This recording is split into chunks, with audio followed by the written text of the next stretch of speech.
Hello, y'all. How's it going?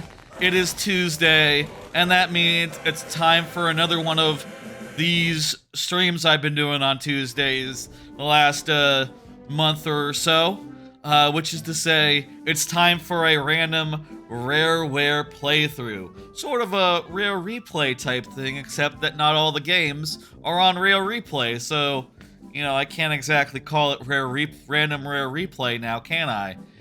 But it's basically that, and at least half the games are in Rare Replay, so, you know, now, with a couple of the options knocked out, we're down to, fewer of them. We're down to the ones that are, it's more likely for us to stay in Rare Replay tonight than ever before. Here's the thing that explains what it is, basically, and what we've done so far, which is the DKC trilogy, but on Game Boy, and the Game Boy Advance DKC trilogy, and the Game Boy Advance Banjo game, Grunty's Revenge. Did that last week. I'll say, let me just run through the choices. Stop the music. Stop playing the song every 10 seconds. Come on. Okay, let's just go in, so stop the music. Yes. So, there's 4 options for tonight. 4 options are on the wheel I'm about to spin. And I'll say, by the way, people watching the VOD, it's probably pretty obvious which one got picked on account of it'll be the thumbnail, it'll be in the title. You will know. There's timestamps if you don't want to see me spin a wheel and explain the other games that we could end up playing, but let me just do that real fast up top, and then we'll spin the wheel, and then we'll get into it. The first game that we could get tonight is Kameo Elements of Power. It's a sort of a Zelda-ish action game where you play as an elf who can transform into like 12 elemental warriors who all have different movesets and abilities and are pretty fun to like go through action levels with and puzzle levels with and things of that nature. And it's a lighthearted good time, a 360 launch title, and I think for my money the best of the ones that were at launch. I guess I'll say I got for launch titles, I got this, I got Perfect Dark Zero, and I got Call of Duty 2. Of those 3 that I experienced, Kameo was by far the best one, but, you know, that's not exactly a stacked lineup. And maybe some people would put Call of Duty 2 in the stat category, but I will maintain that I didn't like Call of Duty 2, and also will note that Call of Duty 4 is when they officially got good. According to people. Before that, they were just sort of drab military games that were, you know, kind of confusing if you didn't know where to find objectives in. You know, and I didn't really feel like, I don't know. There's a whole thing with that. That's not important right now. The second game that we could end up playing is Star Fox Adventures Dinosaur Planet, which is definitely a Zelda-like game where Star Fox, Fox McCloud, goes down to a alien planet where all the life forms are dinosaurs, or weird things, you know, that I guess... You know, I'm not gonna say that every form of life, every creature there is a dinosaur. I don't know what the fuck a Baphomet is, but, and also there's the Warp Stone, a big Scottish stone man, but, most of the life forms, and some of them can fly, and there's the witch shopkeeper who doesn't have legs. She just floats like a ghost, like a Boo does. And I guess that's a little unusual. She's definitely a dinosaur, though, for what it's worth. Dinosaurs inhabit this planet, and you get a staff, and you must save the dinosaur planet by running around and doing, like, Zelda-y action areas with a few minigames and like a bunch of items and staff moves, and you hit guys with your staff and go like pow pow pow pow pow pow pow. It's pretty cool. You get like a stegosaur partner named of Tricky, who of course you might recognize from Diddy Kong Racing. This is like the younger Tricky.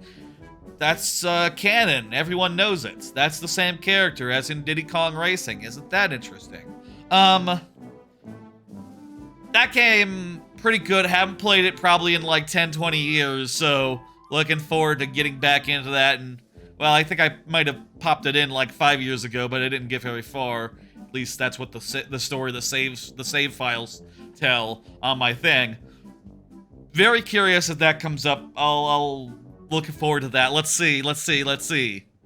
Finally, there's Conker's Bad Fur Day, which is a hell of a thing. As the thing says there, advisory. This game is not for anyone under age 17. That is correct. This is a lewd, crude, offensive, platformer type game, made like a year after Banjo-Tooie, and, you know, is the most advanced N64 game. It probably has, like, peak N64 graphics as far as that is concerned, and also just, like, a bunch of crude, lewd humor, writing, story, etc., etc. It is a little bit Family Guy in its humor. You know, there's a lot of reference humor, a lot of things of that nature, but, you know, it's kind of, this was before Family Guy sort of ran that genre of humor into the ground. I personally allow it. I personally think, like, it gets a pass for any, like, for anything that it does. I'll be curious to get into this one and see how much it holds up, and, you know, how much, as, like, a mid-30-something, like, the humor still works for me, right? I'll be curious to see how much we laugh versus just go like, oh yeah, he just said some words. That's, you know, yeah, that's just a big piece of poop. Just, singing a song to us. Great Mighty Pooh, famous part of this game. I imagine if we get into Conker's Bad Fur Day, tonight we will see Great Mighty Pooh, and that is a hell of a thing to hang over a stream, I think. The promise of Great Mighty Pooh. Meanwhile, you know, I'll say, like, it's not like the other games don't have cool things. You know, like in Star Fox Adventures, I mentioned the Warp Stone, which is a great, big, mighty statue who is Scottish, and whenever you walk up to him initially, he just says, like, "Nobody brings me gifts anymore!" And, well, I think about that line a lot, I guess. I don't know. More than most people, maybe. I don't know. But, I like the Warp Stone. He's probably like a top 3 Scotsman in media for me. Groundskeeper Willie. God, I had, who's the other Scotsman? Scotsman, live action, really obvious. Oh, Scotty, yeah, Scotty is number 2. Yeah, okay. And then you got Warp Stone in there, and I can think of no more Scotsmen, I guess, other than in Scottish, like, Doctor Who's type things, you know, British productions. And, well, that's less of an archetype and just more of just regular people. You know, they're just people with accents, I guess. I don't know. That's, interesting. Kameo doesn't have, like, that many outrageous characters. You know, I will say, you know, we'll meet the elementals, and they're cool. Like, elementals such as Pummelweed. Pummelweed is cool, don't get me wrong.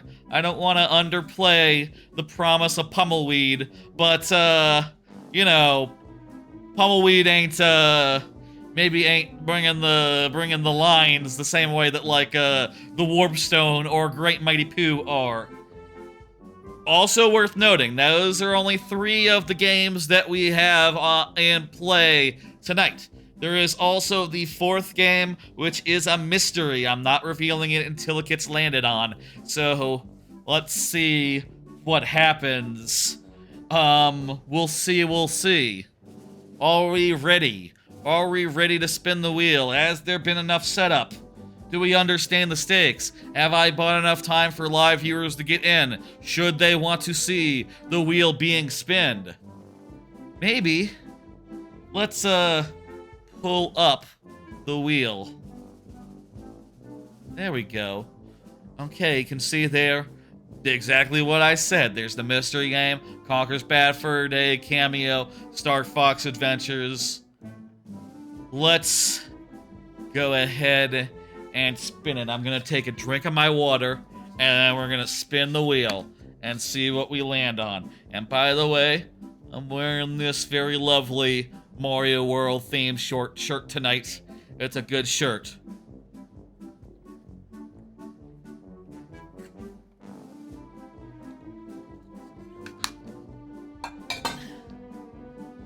Okay, let's get this going. Ready?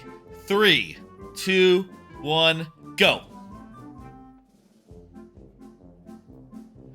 We got Kameo Elements of Power tonight. Kameo Elements of Power. All right. Cool. Great. It has been determined. I need to now change the game on, I need to now change the game on the Twitch and the YouTube. Do some other such updates, but as far as launching it goes, it's in Rare Replay. It's the first one of these in Rare Replay, so we can just totally stay on Xbox, which is nice. Alright. Quick break to do some metadata type stuff. Thumbnail, title, game, etc. on all the platforms I'm streaming to. And then we will begin. Kameo, Elements of Power.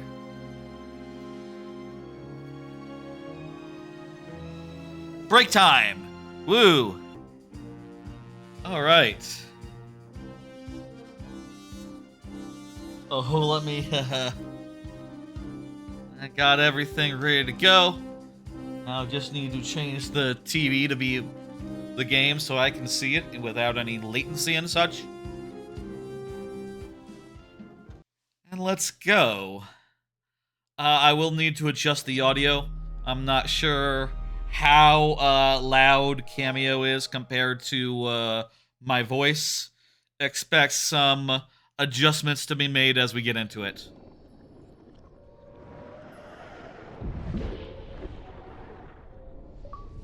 Yes, sync my cloud service is bleh. Sync my cloud storage. That's fine.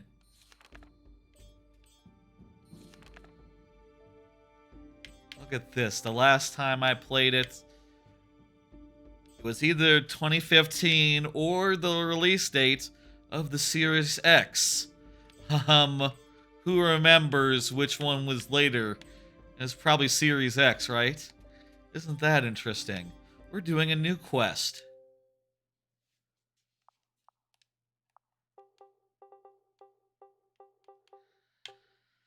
Um, 2025. Perfect.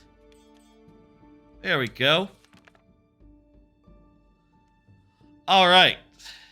I think we're ready to go here. Let me just take a drink of my water, and then we will begin with the opening Kameo, which sort of starts in medias res.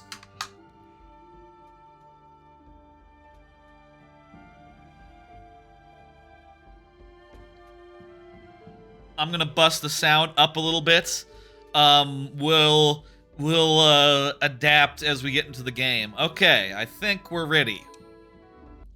Let's go. Kameo, Elements of Power. Among the clouds.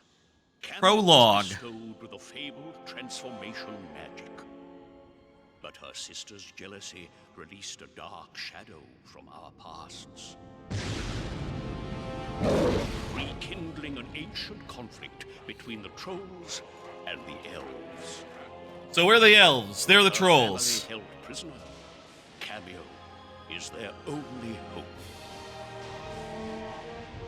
This is the intro. It looks really good.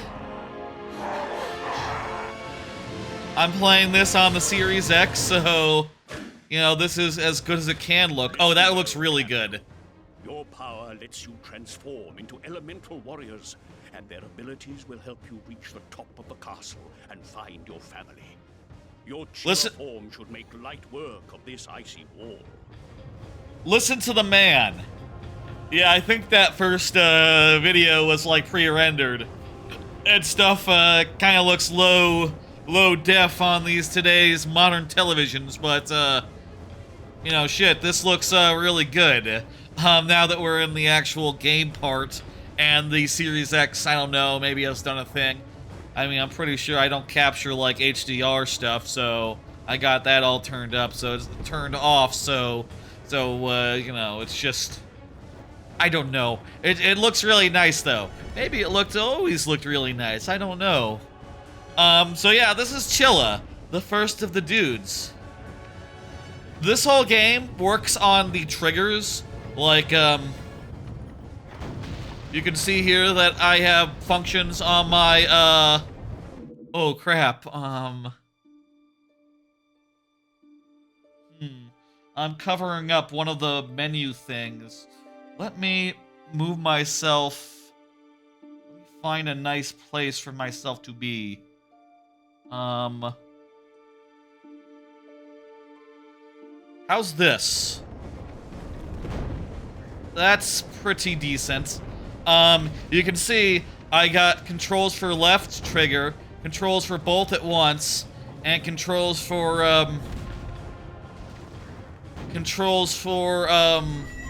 left, right, and both at once. That's every of these elemental warriors looks like that.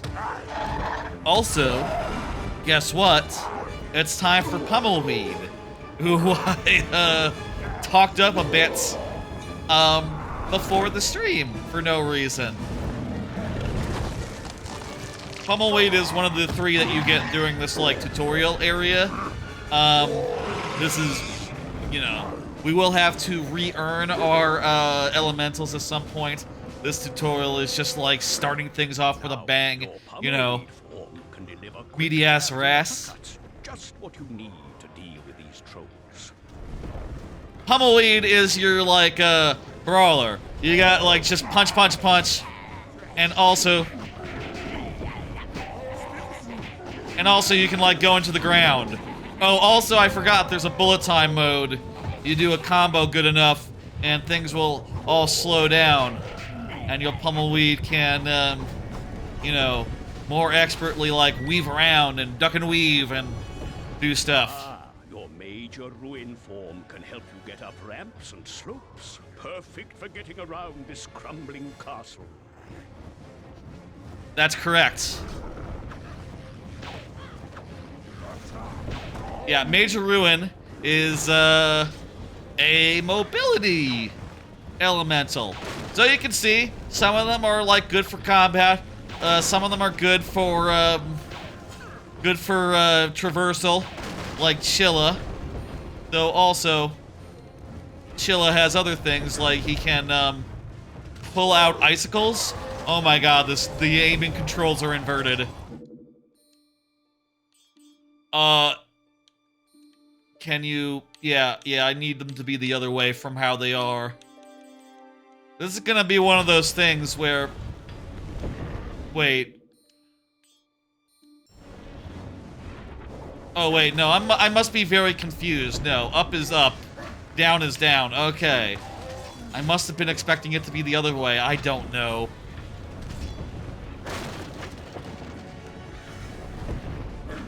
This might be one of those things where when you go underwater and suddenly, you know, up is up and down is down, it's gonna be weird.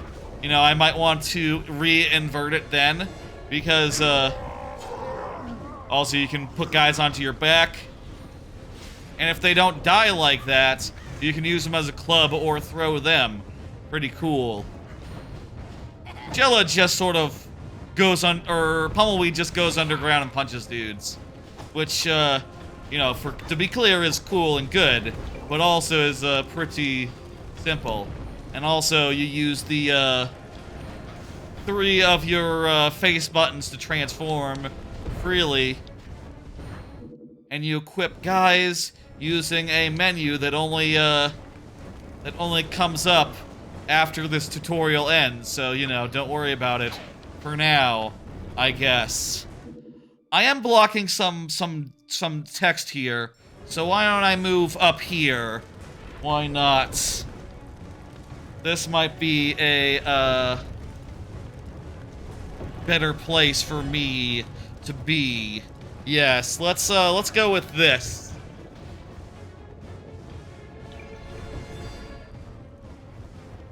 So you get battle points. I don't remember what the fuck battle points are for. That's you know, geez, I guess this is one of the last cases where like one of those last cases where like a point system was in a game and like you know, they tried to make it a whole thing, but who cares? Anyway, this is just a tutorial to sort of get your bones about you, get your like head on your shoulders. It is, I think, a very fun little area. I think it really does like you know, set you up for success, set you up for like, okay, I can see how this game can be cool.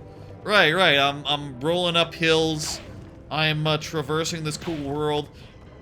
Major Ruin does kick ass as a gameplay thing. It's just fun to become a ball and like go off ramps and stuff.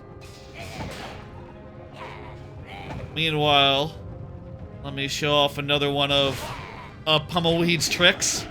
Pummelweed's, dude, you're dead. Just don't run away. Pummelweed's good. I do not want to like I don't want to downplay the promise of Pummelweed. Pummelweed, I feel like if you did a poll, right? Pummelweed would be like the iconic one, right? It would be like probably the most iconic of the elementals. I don't know.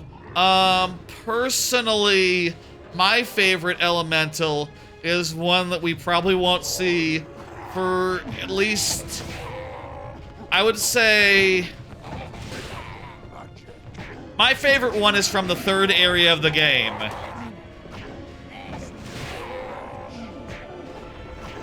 Which I imagine will be at least, at earliest next week, probably, if I had to guess. It'll probably be the week after, if I had to say. That's my favorite. And, unfortunately, that one kind of plays the same role as Pummelweed insofar as as far as being your combat what's-it. But, no big deal. Pummelweed is still beloved. We all like Pummelweed plenty. A fire imp.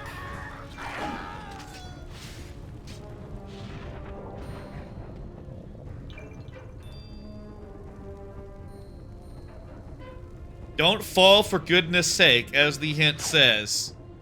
Yes, we want to, like, traverse around. The camera controls feel great, I'll say. You know, it's left stick, right stick type stuff. Very intuitive, very good. I feel like, you know, coming off... Last couple weeks have been a bunch of Game Boy games in 2D, and it's nice to have a 3D game. And one from the era in which, like, they knew what they were doing. Alright, another thing that's important to note.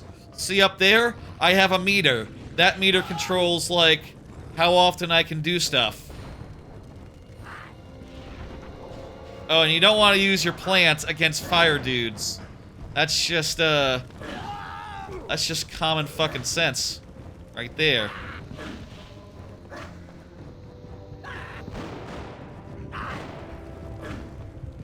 Uh-oh.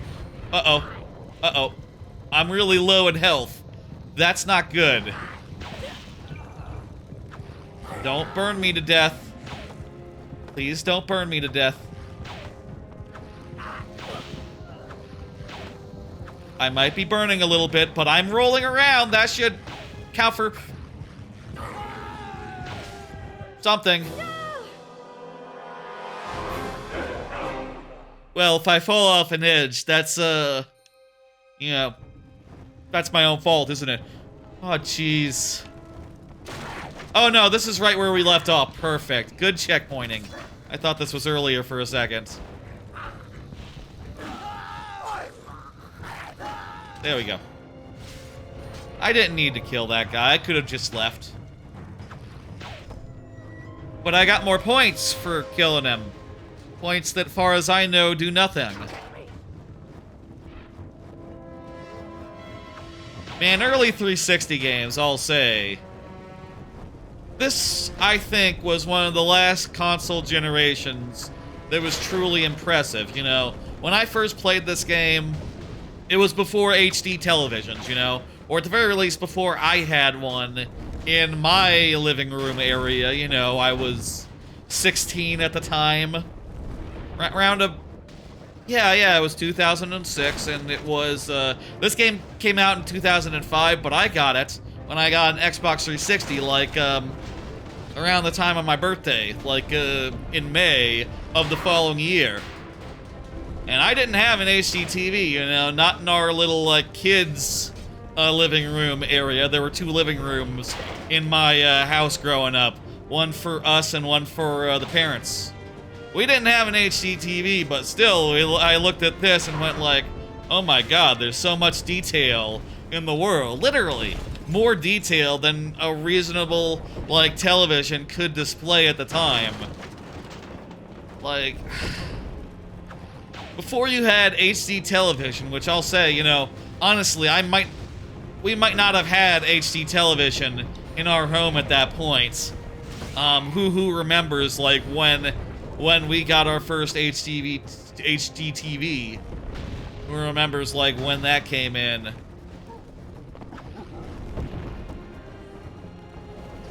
But, like, before HD television, this was the kind of thing where when you looked at it, you're like, God damn, how the hell do you beat this? Isn't this just peak graphics? And obviously, no. Not really, but... You know, goddamn, I still think this looks fantastic. You know, it has, like, bumpy surfaces. It has, like,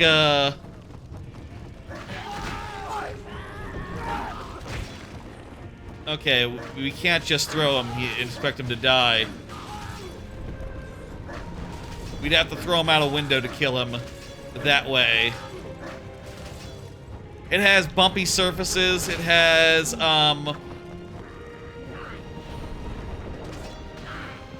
fur effects.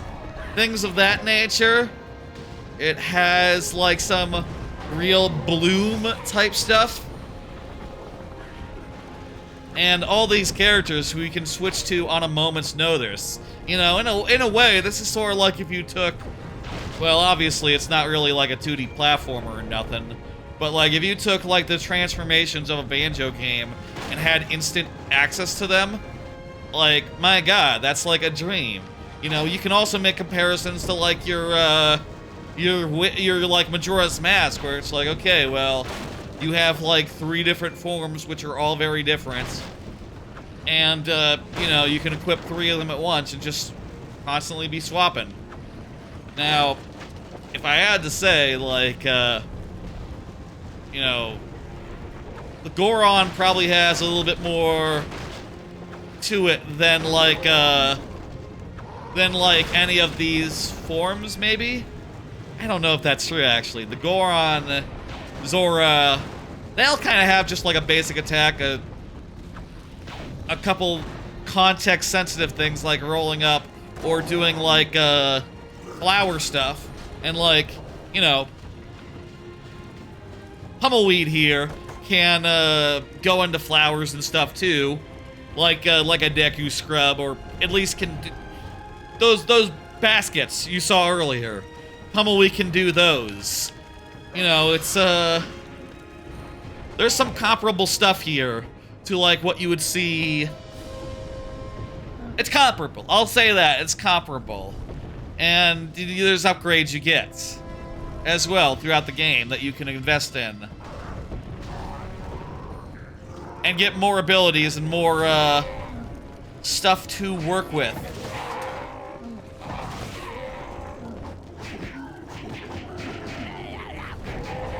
Pummelweed is definitely the easiest, one of the easiest ones to work up the combo with.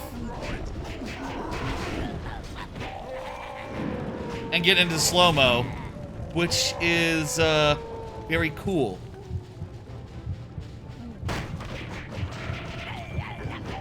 Also, like I said, Pummel, can do these things. Get into the baskets and stuff. Ow, ow, ow.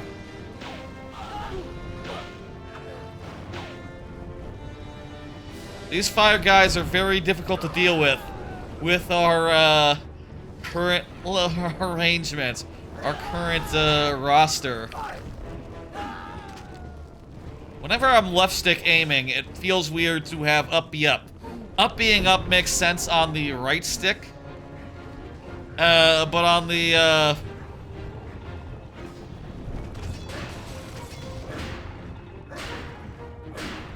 left stick it feels weird. Oh, I guess you do need the uppercut to free these guys of their funny shells. To open them up, you know.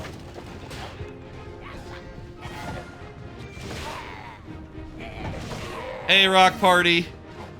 It's Kameo, Elements of Power.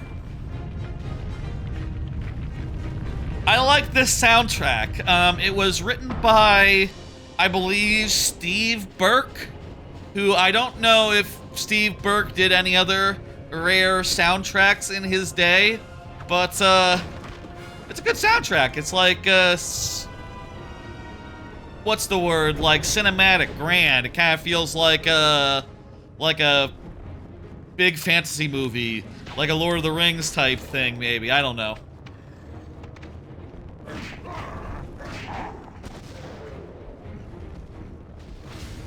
You can see here, this is when we start getting some combos where it's like, okay, you want to roll into a ball, jump over the gorge, and then become your Chilla, you know, go from Major Ruin to Chilla, so that you can climb the wall. If I change the up-down, yeah, that does change the right stick camera.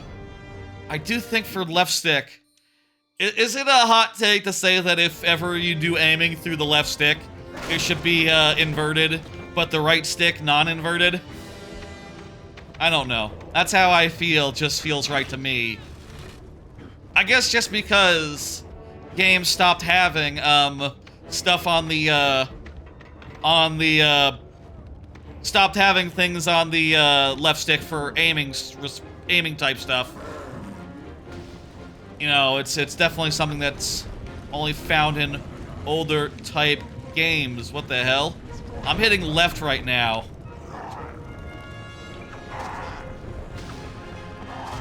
What the fuck?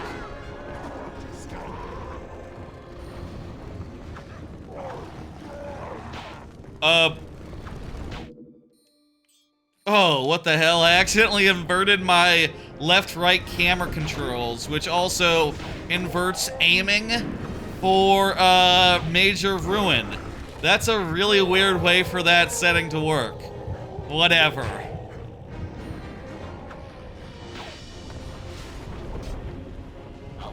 Poor Pummelweed. Pummelweed can't climb. What we need is Chilla. It's important we hit the right buttons and use the right fellas. I think we're just about done with this tutorial section.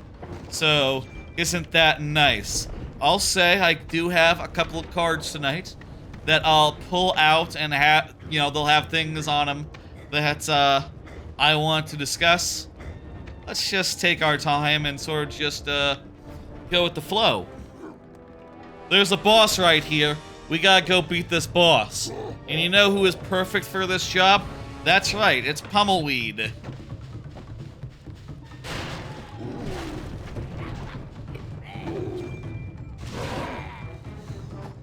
Oh, Pummelweed and Chilla.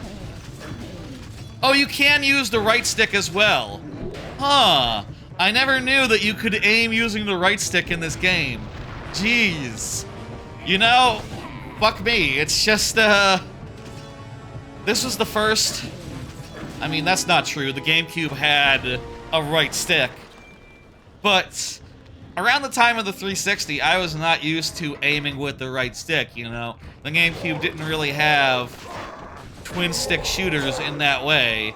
So, like, when I got this game, for some reason, I just like default to aiming with the left stick in the same way that I would for, like, Star Fox Adventures, another game that I could have played tonight. Which I'm pretty sure, yeah, you can't... Can you aim with the C-stick in Star Fox Adventures? I don't think you can. If you can, that'd be a surprise to me, which, you know, hey, give it a couple of weeks. We'll... Whenever we get into that, we'll find out. There's Kameo's family being tortured by Evil Sister. And, oh no, we were hiding behind the legs of the massive Troll Man. Oh no. And Troll Man hits us and we're like, oh no, I just lost all my partners. That's right, it's a little bit of an abilities.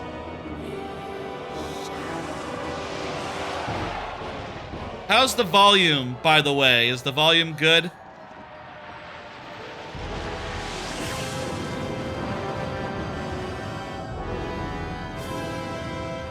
It seems like it might be a little loud. Let me knock it down a bit.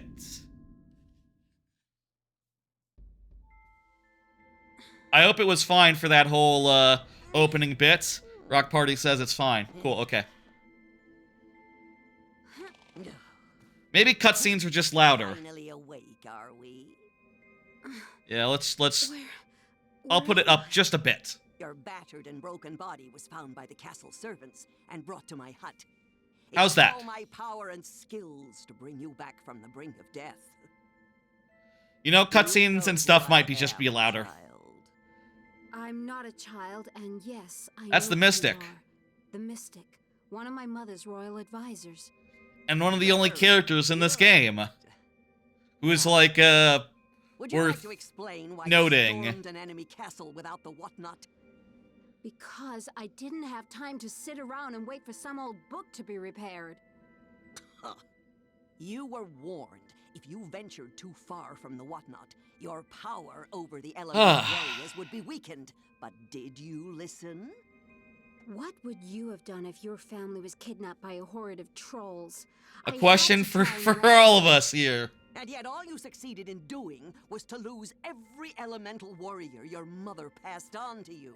She only There had was 3? nothing I could do. Well, Callus was torturing the ancestors, and I tried to command my warriors to stop her, but before I even blinked an eye, this massive troll caught me off guard. yep. Massive troll. That's It is Thorn, worse King of the than I Trolls. feared. Thorn, King of the Trolls, has somehow been awakened. And there is only one. This game is winning no awards for story, I'll say. Why would she have betrayed It's fine. us so completely? For power. Why else? And with Thorn at her side, she may yet get what she desires. I will do everything I can to stop them and to save my family. By But the without way, any elemental if you're wondering warriors, where we're at right I'm now, doomed, aren't I? it's time for a second tutorial zone. But first, you must convince the wizard Ortho that you are still worthy of the whatnot, and heed this warning. Do not fail this task, because... Silly me. I mean, you need that book in order to set things right. How come the Mystic is reptilian and all the rest of us are elves? I don't know. I promise I won't fail, Mystic. There's, like, other fantasy races in this game, actually. Warrior trainer? It's not You so may enter unusual. now. Time for a second. If you please. I will take you to Ortho. Time for a second tutorial. This game kind of has two tutorials. Insofar as, first you must do the action tutorial, which is fun and sets you out in medias res. And now it's time for the Elf City tutorial, which is, you know, we're gonna learn how to, kickflip. How to, like, do a, not like a kickflip like a skateboard, like a flip that is also a kick. They might have a better name than that, than kickflip, actually. I don't know. We're gonna learn how to do that, and then we're going to, also, good, I picked the one corner of the screen that doesn't have anything on it. Good, the map's on the other side. Lovely. Paid absolutely no attention to me when I told her she wasn't ready to attempt a rescue and nearly got killed as a result. I still believe she has potential. Let me at least test Kameo and see how she fares before you pass your final judgment. That guy looks like a echidna to me. I don't know what qualities of his face make me think of, like, Knuckles and Fam, but kind of has a Knuckles vibe to me. Kameo, I've been waiting for you. Please come closer and talk to me. Oh, he does have dreads. Maybe that's it. Dreads, and, you know, I wouldn't be surprised if like a bunch of the echidnas have like the mustaches like that. You know, a full foo type situation. It's a flip kick. That's what it's called. Not a kick flip. A flip kick. We can also hover and jump. And literally, that's what this guy is going to teach us right now. Survive what is to come without Ortho's assistance. Unfortunately, he feels you lack the type of control, a power as awesome as the transformation magic requires. But there still may be a way to change his mind. An ancient test of skill, handed down from one warrior trainer to the next. I am ready. This makes it seem cool, but it's literally just like, yes, let's go into first person. Can you center your gaze on the 4 torches? You can Zoom in on the torches. This is really cool music for a here's how you control the camera tutorial. And here's how to do a hover. Try hovering for me now. This is like the part of Wind Waker where you go and hang out with Orca, except it's just like, hey, move around a bit. Hover for me. Try your flip kick attack on me. Don't worry, I won't hit back. Do a flip kick. There you go. Yay! This time, use the pumpkin as your target. 1 kick a day is more than enough for me. This is all the moves that Kameo herself has. A little reward for you. Runes like perfect. I'd say Runes are money. Little break. Move over to the elixir bottle and interact with it to drink it.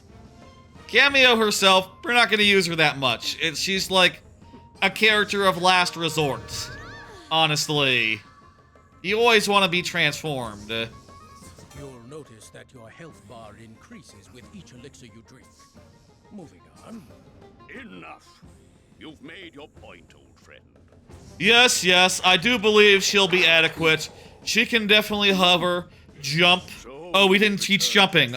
Shit. With your tail between your legs.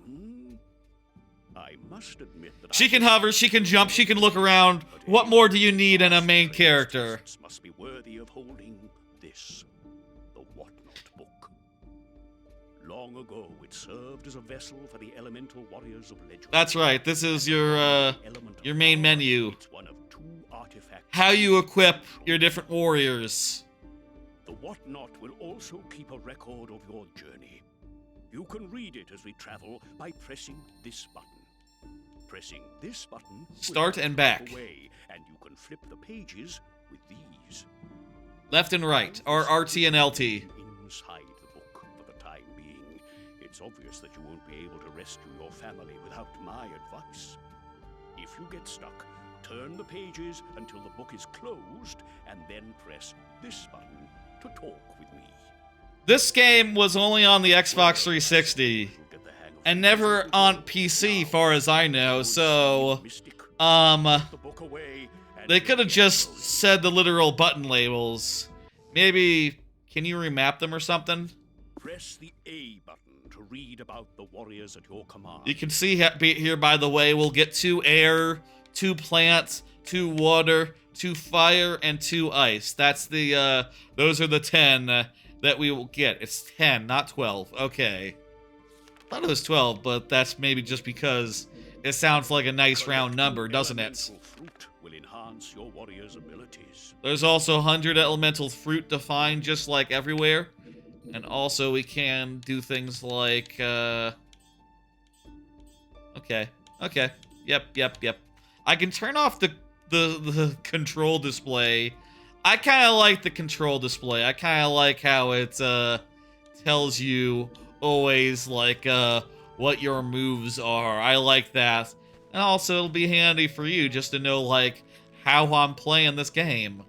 You know. I think it is a very, very Zelda-y thing to have, just like hard-coded games. Controls on screen. Also, he'll be like our Navi, I guess. Tutorial time isn't quite over yet. We need to do like one more thing. And then we'll get out to the world. Took him long enough to fix it. If you want to talk about long, then take a look at your snout in the mirror. Oh my word. Did you say? Sorry, the pages sometimes muffle my voice. I asked if you could wave your magic wand and find the missing elemental sprite. Right, she's going to tell us where to go. It's a crystal eye. And I've already used it to divine their location. They're trapped inside the shadow The trolls. shadow trolls. Ooh, trowels? Quite preposterous. Trolls. Those were hunted down and sealed away by Kameo's ancestors long ago. In fact, you were the one who convinced Thena to do it. Hold it. I heard legends of the shadow trolls, but why do you keep mentioning these elemental sprites? That's your warriors, but in baby form. When the whatnot was damaged, severely I might add, which is why it took me so long to fix it. When it was damaged, the book could no longer hold the elemental warriors, and they reverted to their physical forms, the elemental sprites. So they're, you know, The sprites in the world for us to get. woodland creatures, and they're quite vulnerable without the power of the whatnot. However, if you can return, They're now cute little once guys. again manifest into their true warrior form. You'll see some, To do that, there's some you good first stuff. have to rescue them from the shadow trolls. I only hope you've learned enough. My Where did some family good, thinks like, I'll try and be silly convinced. Show me cutscenes what you can of these things. in these games. In games around this time, you know, between this and romance dances. I guess all of Conquer. Hey, there's Flex. There's, that was 40 below. There's Thermite. Flex again. Do I remember all these guys' names? See, there's like a little guy form. They draw their power from the Shadow Realm and must return every so often to replenish. One of the portals to their undead lands is in the woods near here. Enter it, and you are bound to come across a shadow. Okay, let's do the second part of this tutorial.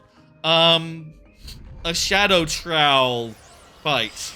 We gotta go into the shadow trowel realm, and what this is basically going to be is like the one time that you have to use like Kameo. These shadow troll fights. All of them are Kameo only. Let me see. There's let me try to remember them. There's Pummelweed. There's Snare or Ivy or something.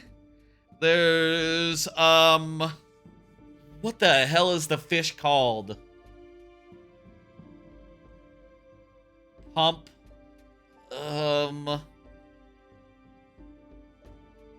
Pass. Flex. The dragon. What's the dragon called? Bonfire. Torch. Pyre. I don't know. Thermites is the second one. For air, there is, wait. Air? Or is it rock? This is ice.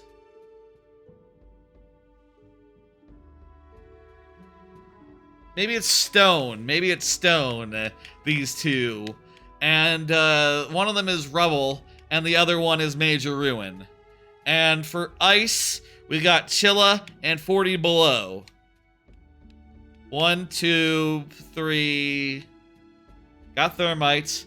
Got flex. 4, 5, 6. Got over half of them. Mostly. Kinda. I'll take that as a win. Doesn't matter.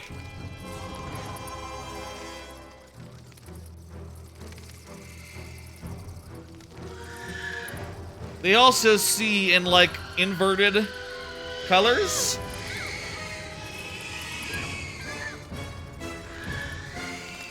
They see in inverted colors, these dudes. Shadow trolls are formidable enemies. Physical attacks won't be able to harm it. What we need is some light energy. This is a dramatic mini-boss, but it basically boils down to the same thing every time. These, like, weird guys come out the ground. If you defeat that lost soul now, walk into the light energy tools. A lost soul. We walk into a lost soul, we get their thing, we shoot out their light, and then we save our fellas. And by the way, if you were wondering why Pummelweed is maybe the mascot, it's because Pummelweed is the first one that you get, like in the game proper. Don't expect to see Chilla and Major Ruin specifically anytime soon. Those two are going to be like those two don't wait up. Look at that. Pummelweed is so happy. Little baby Pummelweed there. All right, Pummelweed, let's see your cutscene. Check this shit out. This shit is good. Fura.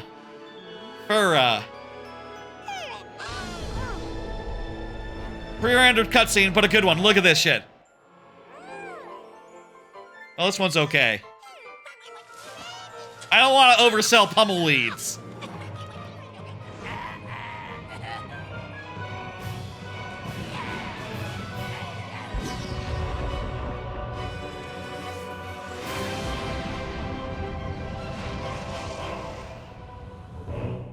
Pummelweed's one is kind of... You should recognize Oh, this element, yeah. warrior. It's your old companion, Pummelweed. That's right, it's Pummelweed. Pummelweed is 2 words? So you can Oh, move crap. closer over his picture to transform. In the opening text that I have, you know, when I start a stream or go to a break, I put Pummelweed as 1 word. I didn't realize Pummelweed was 2 words. I don't mean to disrespect Pummelweed, spelling his name wrong. Assign Pummelweed to there. You'll be able. The information page contains a list of advanced techniques. So you can see here we can upgrade our crap. And, yeah. Pummelweeds is mostly just like, well, I'm a little guy. Oh, wait, I got a fist. I got another fist. One elemental warrior. And also, my stalk, much longer than it first seemed. And thornier as well. Overbearing mystic.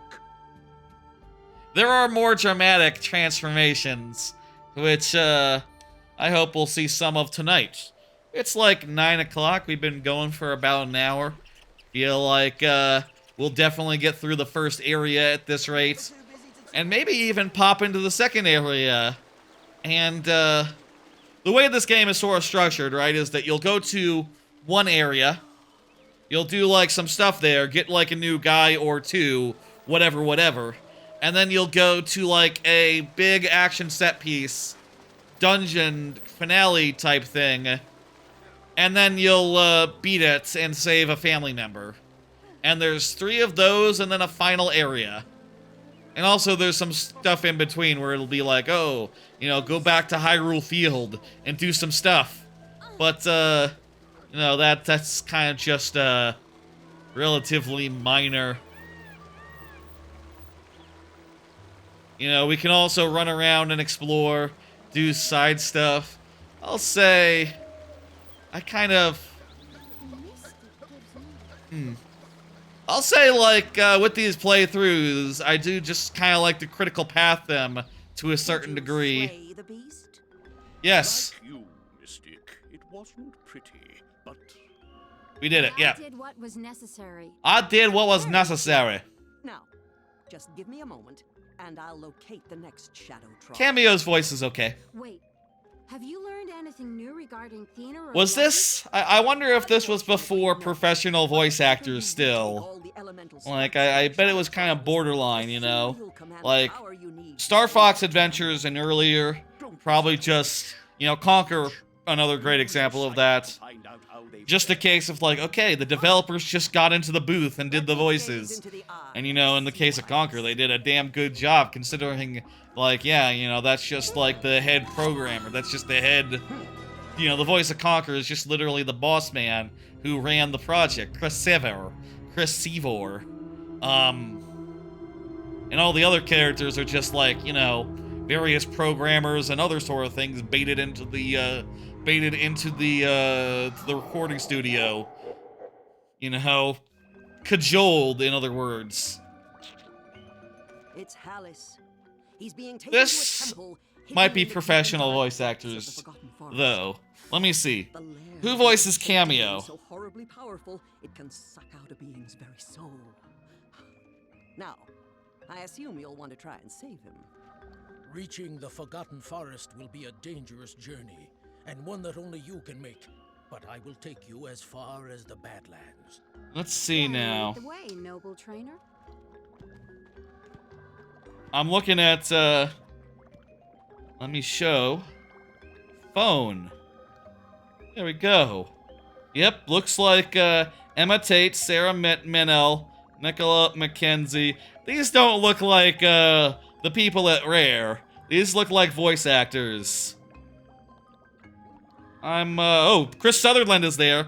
He's one of those Rare people. Eveline Fisher, she did the music for Donkey Kong Country 3 originally. Some of these names are definitely just the people at Rare. Steve Burke did the music, you know. Steve Malpass, another Rare fella. But I think a lot of these are like professional voice actresses and actors, you know. We can look and see, like, this is Kameo's voice actress. She was in 11 games, including Demon Souls, Xenoblades, Xenoblade, advertisement, Wallace and Gromit, Dragon Quest Swords, Hot Shots Tennis, Rules of Rose, Kameo, Wallace and Gromit again. Hot Shots Golf again. So, you know, she was in some stuff. Definitely not a Rare employee cajoled into the studio. No. But some of them were, so kind of a transitional phase between, like, these things being handled by the professionals versus just like, yeah, we'll just figure it out, man. Just go ahead, get into the studio. Let's just record our voices. And, you know, 11 games, that's not like a terribly prolific career, I guess. Jeez, you know, I don't want to be rude or nothing. But, you know. I don't know how many skill fruit we're gonna get just like going through the game vanilla style. So we should like think before we upgrade and consider what we want. Razor Top adds like spikes to Pummelweed's leaves, which make it so that you deal damage when you're just like brushing up against guys. That's fine. Wild Rush is your like double tap, double punch thing. Not terribly necessary. Apparently it gets through certain types of shields. Maybe. Weed Kill. You hold the left trigger and release it to like do like a big charge punch. Okay. And you also get Spirit Up, which gets extra spirit for your Pummelweed form. Also, there are alternate skins, which I'll say include some. The alternate skins in this game are good. See, like there's a Christmas one, armor, Halloween, and a Rareware themed one. Like, if I really wanted to, we could be playing this game as Mumbo Jumbo Plant. Also, you can sometimes see your Kameo through your transformed form. How about that? It's a bit weird. Whatever. I think let's go with the default though. I'm here for Pummelweed, not for Mumbo Jumbo. You know, as much as we love Mumbo Jumbo. Oh, here's like one of the few uses of kick flipping. Wait, I thought this worked. Oh, it's not even a kickflip. You literally just hit A on it. This is one of the reasons why to be Kameo. Kameo can shake plants. But otherwise, always be transformed. Well, I guess now, actually, Kameo is the fastest between her and, what's her face? What's his face? Pummelweed? But, Bluster's Storehouse.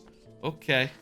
I don't think we really need to go into Bluster's Storehouse. There's something in here, though. What is in here again?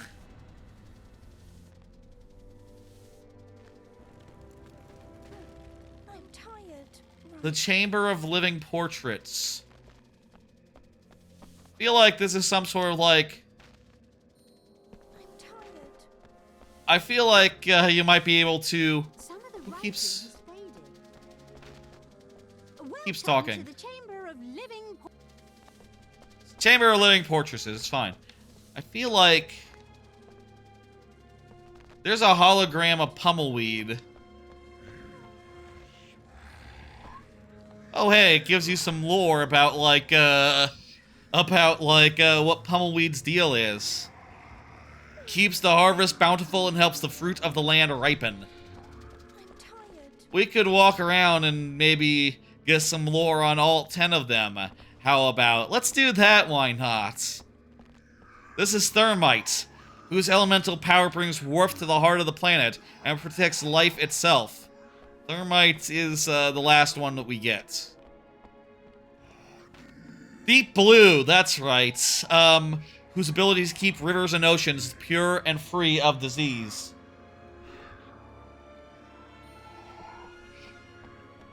Here's Chilla, who keeps the winter winds fresh and crisp. That's Rubble, who ensures that the soil will always be fertile enough to produce fine, healthy crops. Weird that it shows you all these. It gives you the chance to just run around and have a look at all the guys before you even find them. Flex, whose abilities grant rain that falls to water the grasses and feed the fertile seeds. For those keeping score at home, Flex is my favorite of the lot of them. I like Flex a lot. This is a shrine to Axe, who brought the spark of fire to the land, allowing food to be cooked and homes to be warmed. This is a shrine to Major Ruin, whose powers keep cliffs standing firm against the tides and mountains, straight and solid. Snare, right? Yeah, this is a shrine to Snare, whose elemental might keeps the choking weeds and poisonous nettles from our gardens and fields.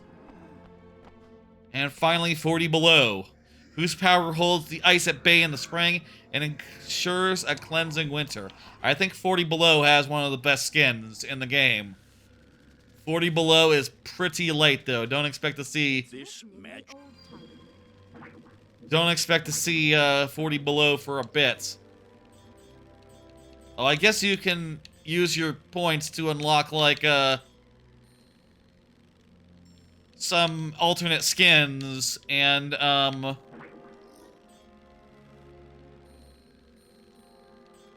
and things of that nature. So you can totally, you can also replay it and go for a better score or something. I don't know. Oh, hey, potion, potion.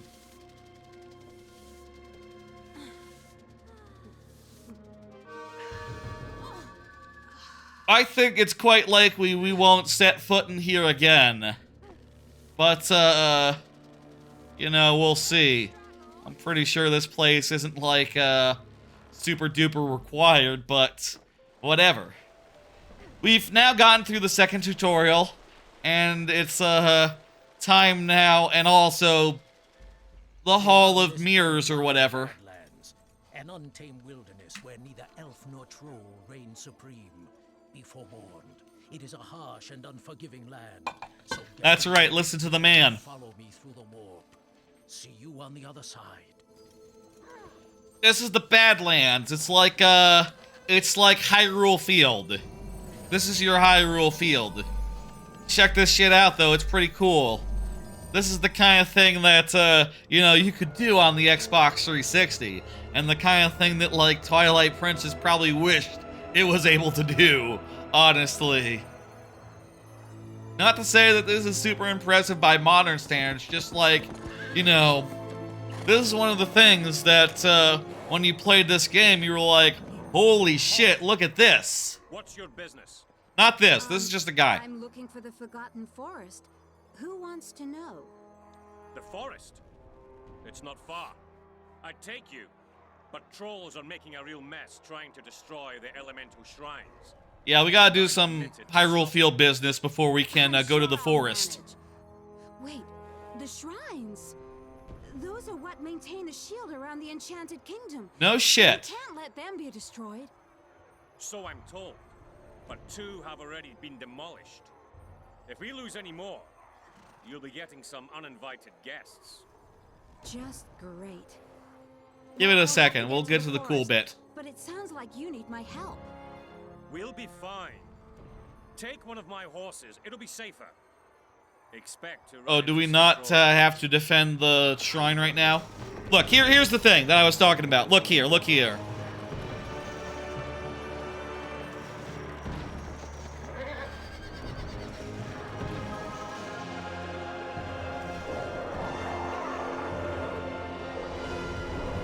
This was very impressive in 2006. Like, look at all those fucking dudes. There's so many of them. And look, there's like a big tusk guy fighting them on our behalf, on our side. That guy's on our side, I guess. Whoops, don't get off the horse. Okay, let's charge through the guys. Look how many there are, and we're just like running through them. Isn't that something? And look, there's our guys. Bunch of cool elf warriors. To deal with. We have to rescue Hellas before he comes to harm. I marked the location of the Forgotten Forest on. It's cool shit. It is just a Hyrule Field, though, but with some stuff that you have to protect occasionally. Maybe not right just now, but eventually, you know, we'll come out to that Burning Man thing and be like, hey, you guys want to fight or something? And we'll have to fight and defend it before we can go further.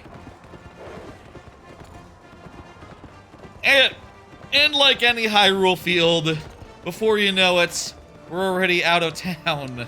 We're already out of the Hyrule field, the Badlands, and heading into the first town, which, you know, is a town. I mean, we could go into some of the side buildings and stuff if we wanted to, like, go for... There's Baby Rubble. If we wanted to go into, if we wanted to go get more skill fruits or something. Rescue Alice, we'll need to rescue Rubble, even if it's a trap. Welcome to the forest. Shadow Troll back to its lair. I'm not sure how I timestamped this, considering we were in the Badlands for, like, all of 2 minutes. But, you know, this is like the forest part of the game. This is like the part of the game where, you know, you enter from the Badlands and you save Rubble and maybe do a couple other things as well. Well, you sort of just, you know, run around and stuff, talk to the people. We need to get some runes so we can afford a elemental fruit. We definitely want to have some elemental fruit so we can upgrade our Rubble.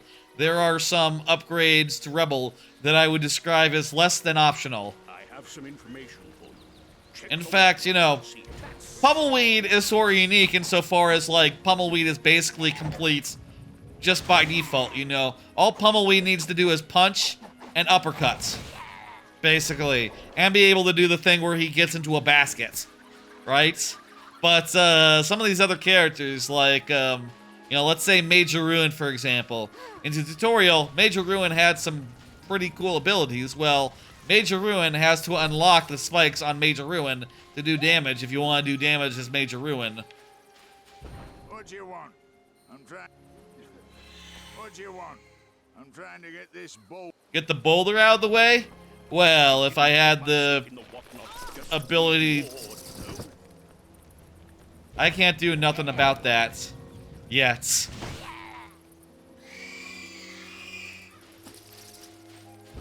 Anyway, this is at times pretty straightforward. You know, this is sort of like the for this world, we kind of just go through this plant thing and save Rubble, and then we're on to like the dungeon of the world, I guess. Honestly, we could be done with the first world, like, at the 2-hour mark, I think. By, like, an hour from now. So, if that happens, I think I would like to go on to the second area and keep on trucking. Maybe do, like, 4 hours in total. Actually, you know what? We've been playing for maybe... I think we've been playing about an hour now.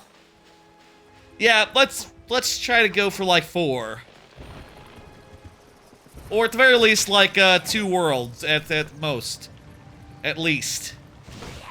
I'll say the worlds have, like, more and more segments to them as you go on. You know, and you'll save, like, more and more elementals as you progress. You know, it's fun. I'll say. Pummelweed is great. Hey, Luigi, how you doing? Pummelweed is great. But, like, we gotta get some more fellas, you know. And by the end of this first segment, we'll have 2. By the end of this first world, we'll have 3. You've been having the flu? Sorry to hear that, Luigi. I've been having, like, just allergy stuff recently. Like, every night, you know, I take a daily allergy pill, but every night it's just been, like, kind of sniffly and stuff. I've been taking Benadryl in addition to the usual, Allegra, which, you know, hopefully helps. And also hopefully helps me sleep. Multiple effects there. Also, I have a bunch of cards which I haven't even pulled the first one of. This fight is kind of pretty similar to the last one. It's just, you hit a skeleton guy, and you fire him, and you have to do it twice this time. Or 3 times, I forget.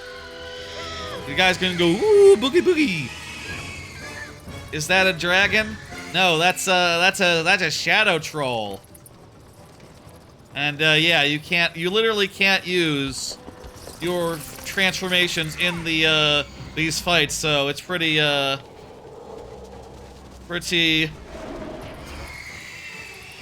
linear. Let me do a card. Collecting elemental fruit will this Yes. round up your progress so far. I've been playing Metroid Prime 2. Talked about it last Friday. I have now basically nearly finished it. I've gone through the whole like shadow key search thing where you look for the shadow keys, which for the fortress. I got all those now. I was able to remember most of them, and the last one I knew where it was, except that I did check the thing and it was like bridge, and I was like, oh, I thought bridge. I totally thought bridge.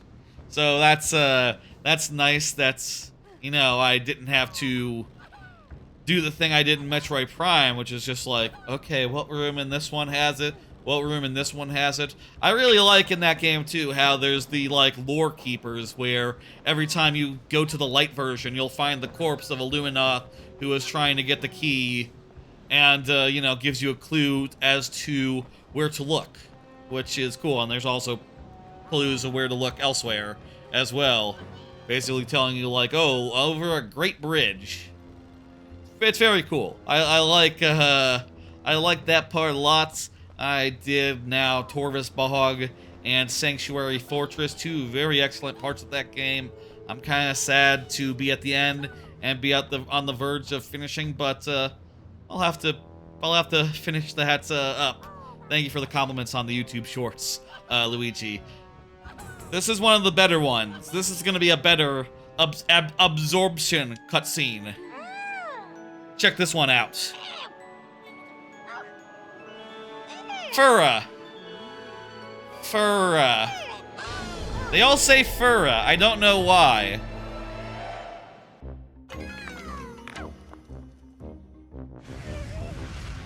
See, this one's a little more elaborate.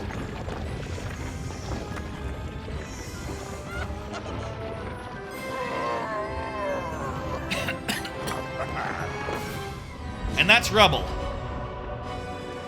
So yeah, he turns into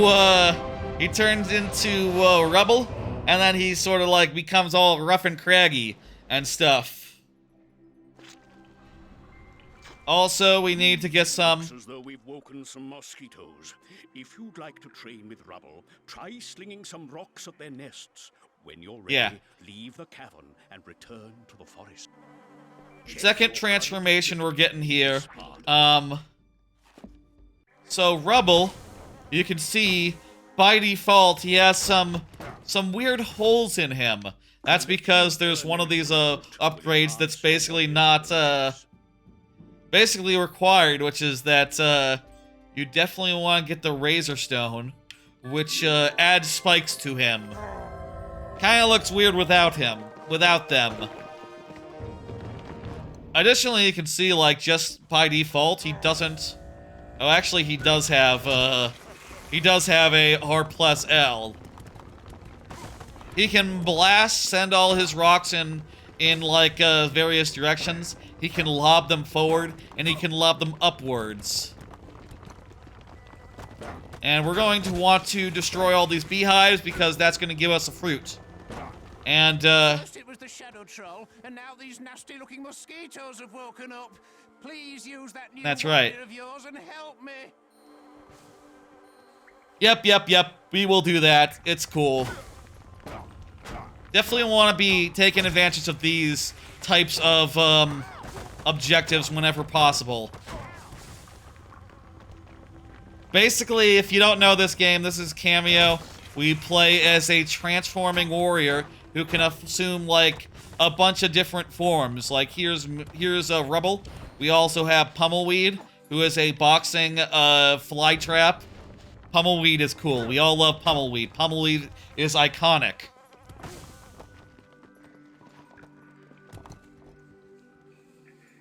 Pummelweed is iconic. But for this puzzle, we need to we need to use our rubble. That's enough research for one day, I fancy. That's right. This was a 360 launch game. As repayment for your assistance.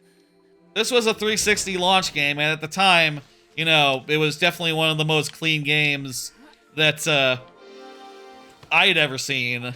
And like, there's certainly parts that I'll try to like point out and be like, oh man, when I saw this, like this building, I went, oh wow, look at this. I would describe this more as an action game than an RPG, but there's definitely like comparisons to be made to Zelda, though, you know, light comparisons, I would say.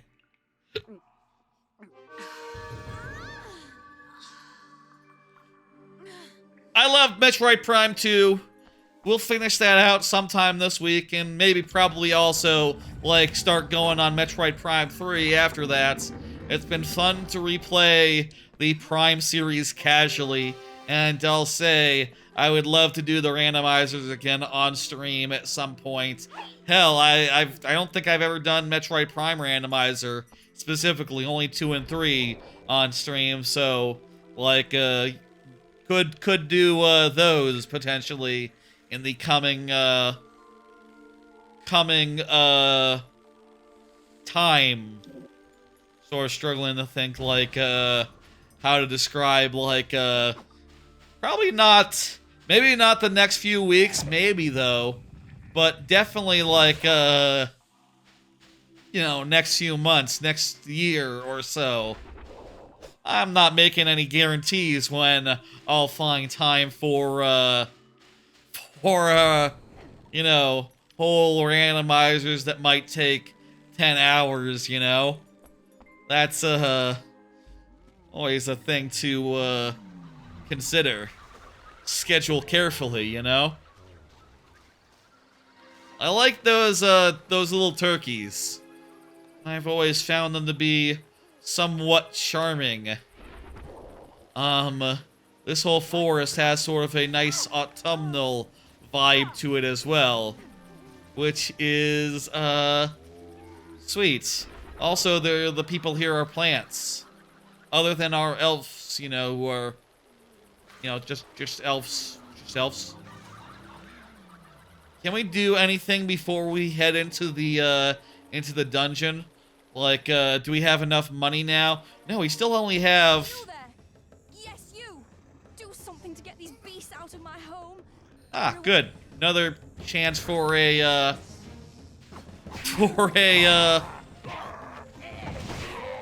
another chance for a skill fruit.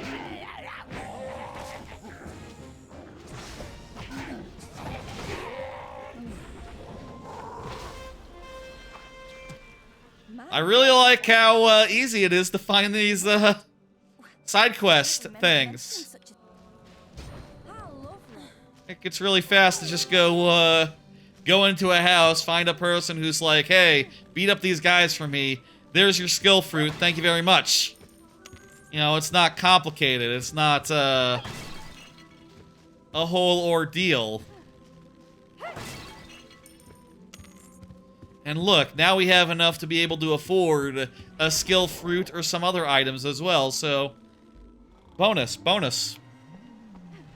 Let's stop by the shop. I think there's like a... Check the whatnot to see it. I think I remember this boulder situation.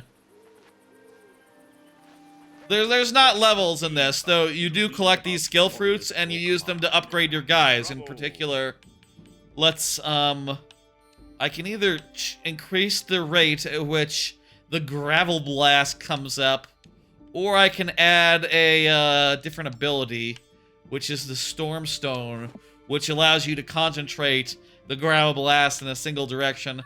I think that one's pretty cool, so let's go with that.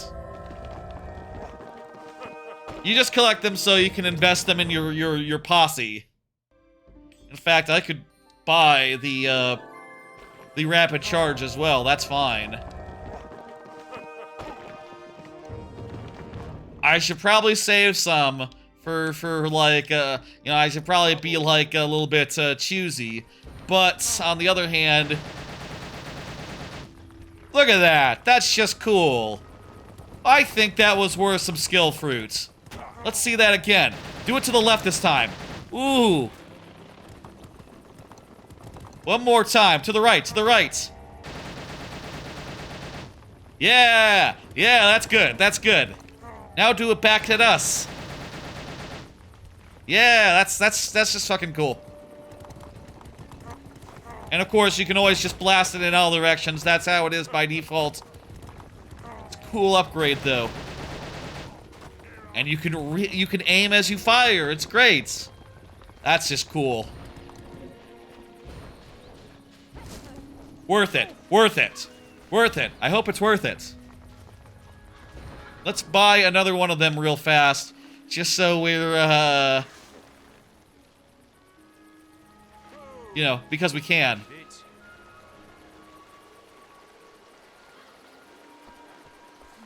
Alright. What the Giant Heart is just health, right? It's not even a health restore.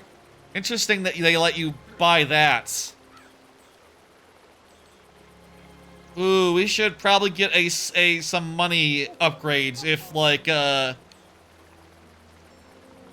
know what? I think let's get a little bit more money and then get, like, a bigger purse because, you know, I bet we're gonna find ourselves, like, real limited by, you know, we're gonna go into this action scene and we're gonna, like, max out our money. And we're gonna feel pretty rotten about that. We're gonna feel a little bit like, robbed. So let's do that. 70! Wow, okay, that pumpkin had more than all the other pumpkins in it. Okay, give me that. I'm guessing by default you have a storage of 100. And, yeah, let me get some more health.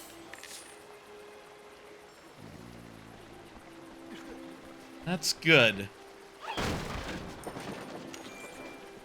Ooh, hey, free fruit right here. Lovely.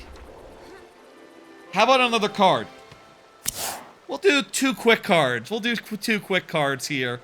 I've been playing Mario Picross. Mario's Picross. Isn't it Mario's Picross? Not Mario Picross. The GB game that sort of introduced Picross to the world back in the day. It's pretty good. I really enjoy, like, going through those puzzles. Even though it lacks some of the modern quality of life features we, like, come to expect from the genre. Like, being able to, I say the genre, the franchise. Things like Picross DS, like, graying out rows where you already have the stuff filled in. You know, it's like, okay, well, you have 4 in that row, and you know what? You already have them marked off with boxes and X's. You know, exactly what needs to be there, so you can just gray out the numbers on the side. Not the case in the Game Boy one, but it was the first one. You can't really expect it, and it's fun to go through anyway, regardless. I've gotten through all the easy puzzles, and I've been working on the Kinoko. I've been working on the mushroom puzzles. I think there's mushroom, fire flower, and star sets of harder puzzles. Those take a while to get through, but, you know, it's only like 5 minutes per, maybe, if you're, like, really getting the logic and, succeeding. I bet that this room... Oh, you can spend some runes to get a song to play. No, thank you. I want to save my money for things. Definitely feel like I can't just drop it on whatever.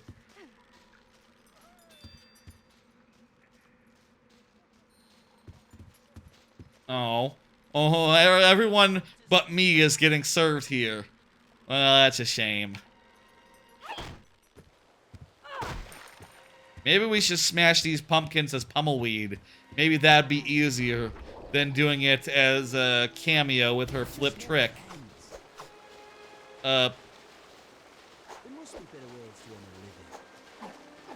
Okay, actually... Pummelweed can't punch down. Can uppercut them, though. So that works. Anyway, another game I've been playing is Donkey Kong 94. I'm like to the fourth world of that. I really like how the levels in that game are really, really short. You know, it is in a lot of ways sort of like Mario vs. Donkey Kong in many, many ways, but in a lot of other ways, it's like Mario vs. Donkey Kong if it had much better pacing and just, you know, the levels were half as long as they are in Mario vs. Donkey Kong. And also, you can sort of play them... Well, you have to get through 4 to save.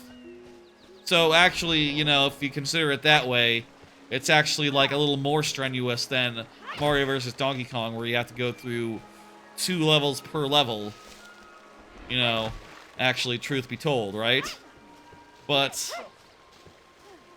I do really think it's a damn good time, and I'm enjoying going through it.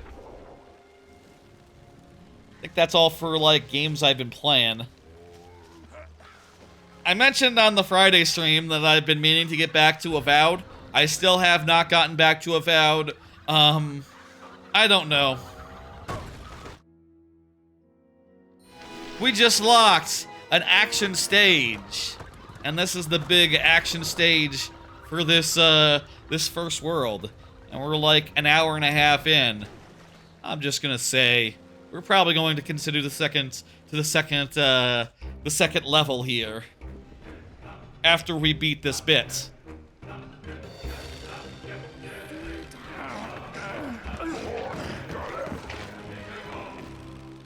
I can almost sense Hallis deep within this forest. This is feeling like a 2-stream game. Maybe 3, maybe 3. We'll see how the second area goes, I guess. Feeling like a 2 or a 3. Definitely not a 4. There's 4 areas, but, you know, we're already most of the way through the first one, and we had tutorials today. And like I said, you know, at this rate, we're gonna see a bunch more. Here's what you need to do with this guy. Lob over, and then that turns him around, and then you rubble in his butt. This is pretty self-explanatory here. God, that was brill. Thanks for saving me. Let me show you a secret to get past those stupid troll barricades.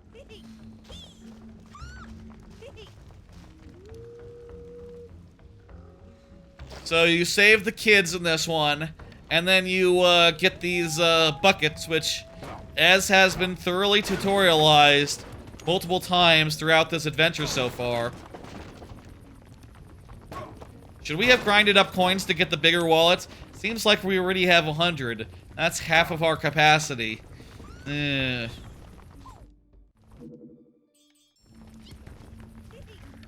we go and like drop by the store and like...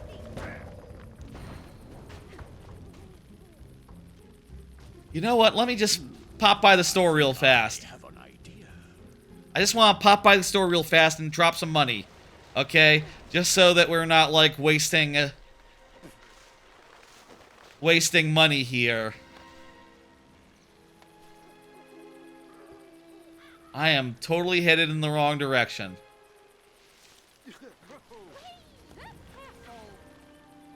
I feel like how much side stuff we do might really determine how long this game takes, right? Like, if we just mainline it and just, like, focus on, like, oh, just do the main mission objectives. Go from A to B to C. Then this game will go really quickly. If we dilly-dally a little bit, enter every building, talk to some NPCs, get some side fruit. Yeah, let's go ahead and get a medium money pouch just for safety. There we go. If we just like mainline it, definitely 2. If we take our time a little bit, enjoy the game, you know, get some more moves unlocked. I'll say, as a, you know, I'm gonna say as a kid, but, you know, really I was a 16-year-old at the time. How much of a kid was that? When I first played this game, way back when, a problem I had with it is that, like, once it's over, it's over. And, you know, as much time as you spend, like, going and getting all the things, getting all the abilities, getting all the moves, it's like, okay, well, once the game is beat, the game is beat. And, like, you know, there's no more trolls for you to beat up. Except for in one area where I literally think it was a mistake. I literally think they forgot to make it so that the trolls don't respawn. Because it's literally the one place where trolls respawn after the end of the game. Shit.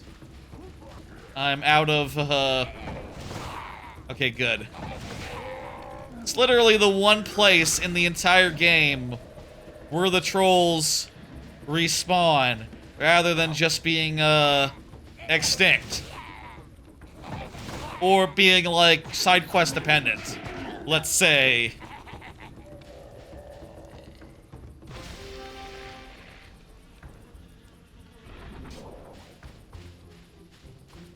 Which, you know, was kind of disappointing, you know? Like, I definitely, as a kid, like, collected as many of those goddamn fruits as I could and just really wanted a place to use them. What can I say, you know? They're fun. It's fun to run around and punch dudes. Use all these abilities. Like, we got this one new one, which we haven't even used yet.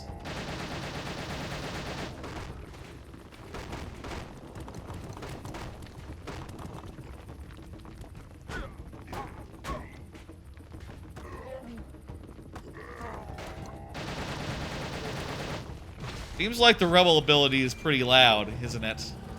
A little bit loud? How are we doing on volume? Are we happy on volume?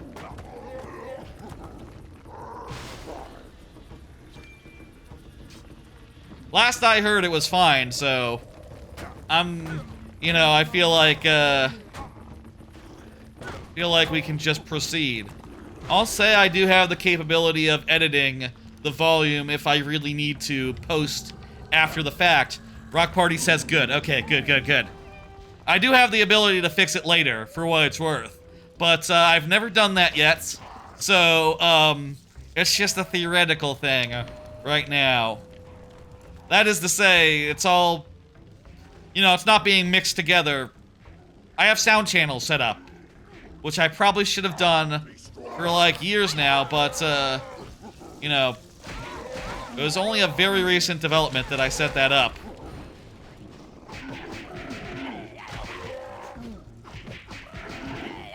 I've never really edited sound. Well, that's not true. I've definitely, like, noodled around with a sound or two, an Audacity or something, but I'll say it's really not my forte.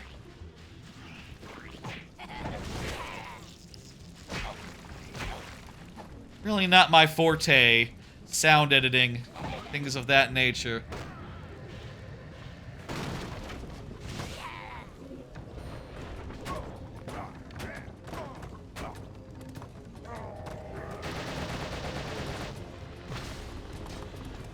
I love that rapid fire ability. It's just so cool. Why aren't you taking damage? There we go.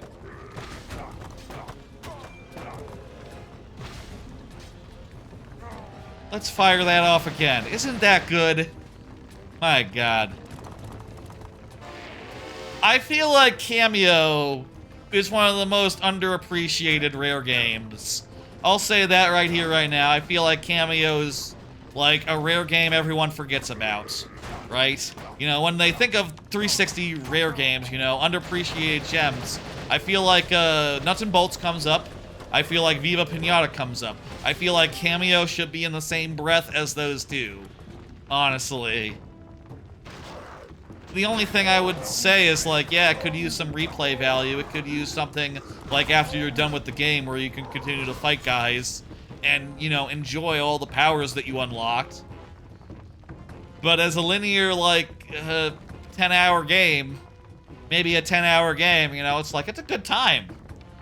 And you can do, like, replay these action missions, and even do them co-op if you want, which I definitely did a little bit online back in the day with folks who are, like, you know, big rare heads like me.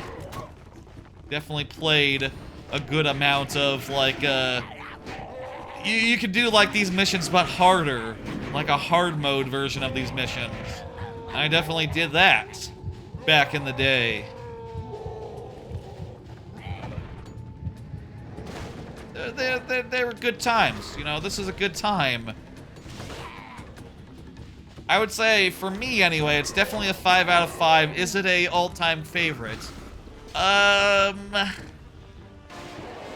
You know, I would hold off maybe on S tier, but 5 out of 5 is, you know, I wouldn't say it's like an all-timer. I would say it's like a 5 out of 5, really damn good, you know, and definitely like the best thing I played on the 360 when I got it. No, that's not true. I had Oblivion. It's the best thing that was out at launch on the 360 that, you know, when I got the 360, like, half a year later was, you know, second best thing. How about? I did also get BioShock that year. BioShock and Oblivion, definitely more like all-time classic worthy. You know, worthy of that S tier, worthy of like in the letterboxed style. It'd be like a game with a heart on it. You know, a like. In other words, that's a point of distinction for me when it comes to like review scores. I always like to clarify between like 5 out of 5 and 5 out of 5 with a heart. To me, that's a point of distinction, you know.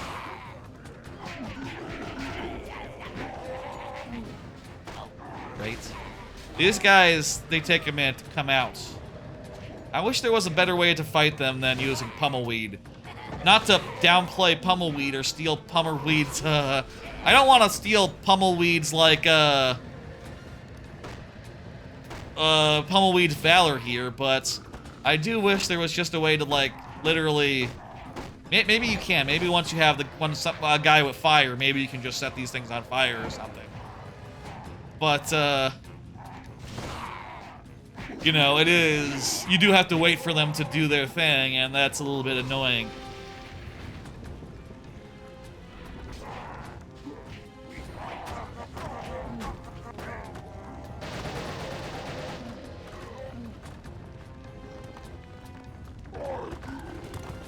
Very good. How many fruit do we have? We do have 3. We could absolutely get more meter or more,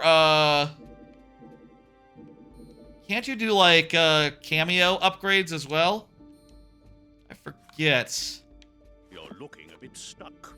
So press the A button. No, I don't think you can. The warriors at your command. We could get Razor Top. We could get Wild Rush, which is the double punch, and we could get like a charge punch. I think let's hold up on, I do feel kind of bad not upgrading Pummelweed at all. You know what? We'll get Razor Top. We'll get some, thorns on our leaves. That one's pretty good. That one's pretty useful. And also it looks nice as well. So now you'll see when we go down, there's like razors coming out of our leaves.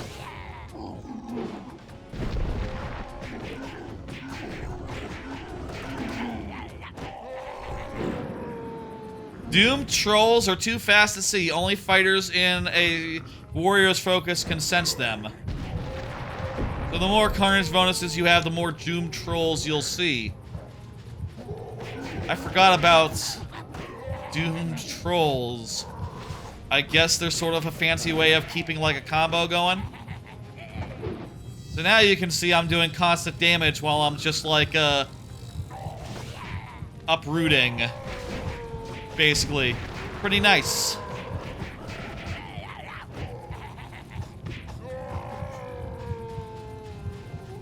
Come on down, come on down, come on, come on, come on. There we go.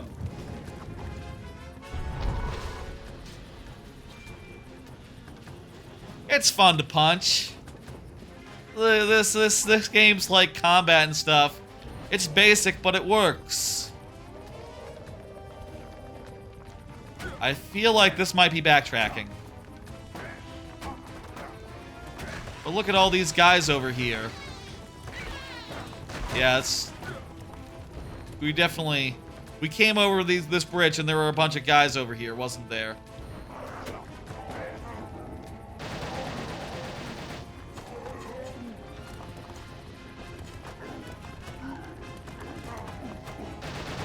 One more of those and we'll take care of them. We can also get them on the way back by like you know, placing ourselves between us and our boulders.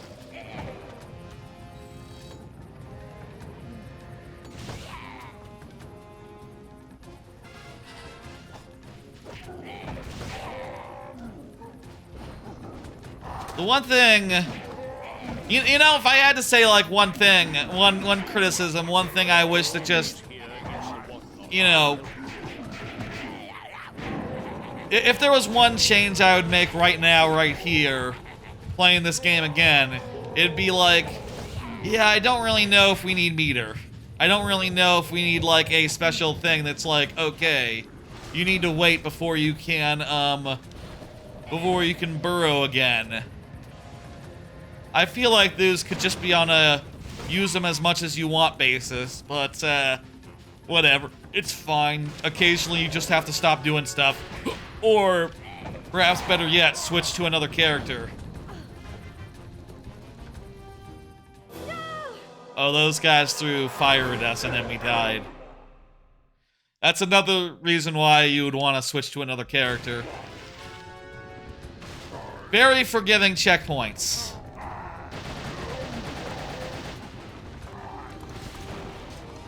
Not going to be a problem.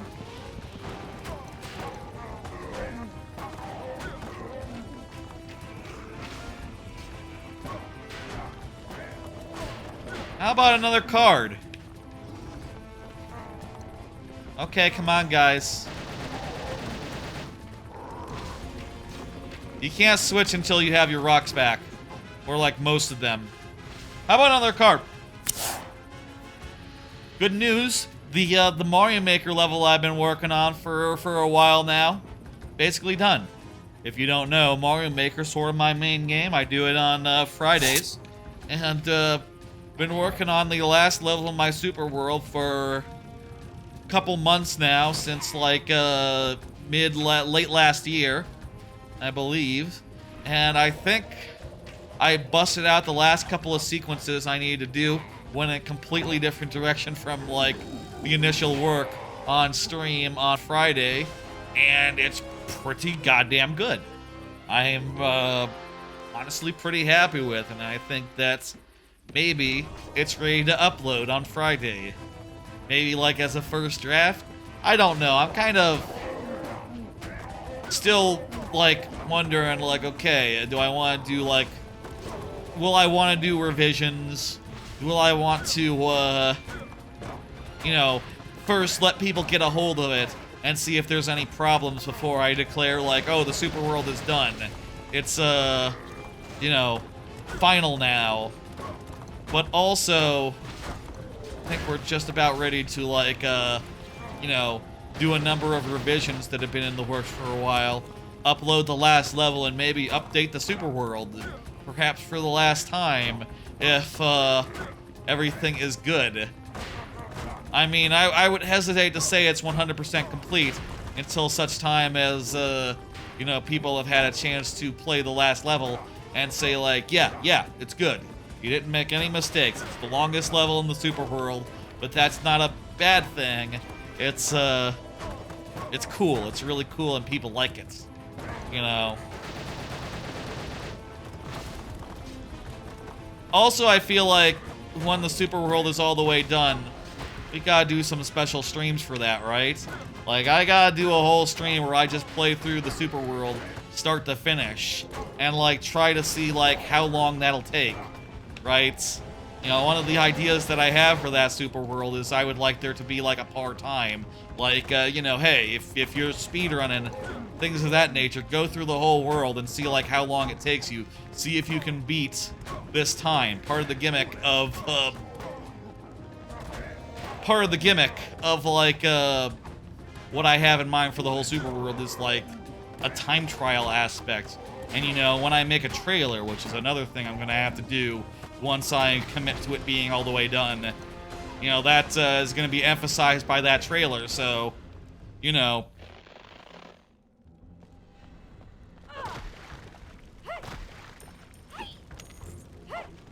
You didn't end up getting any more money, by the way, curiously enough. Well, whatever. I think that's gonna be cool. I think it's gonna be great. I hope that y'all like the level, and I'm very curious, like, how the feedback is gonna be.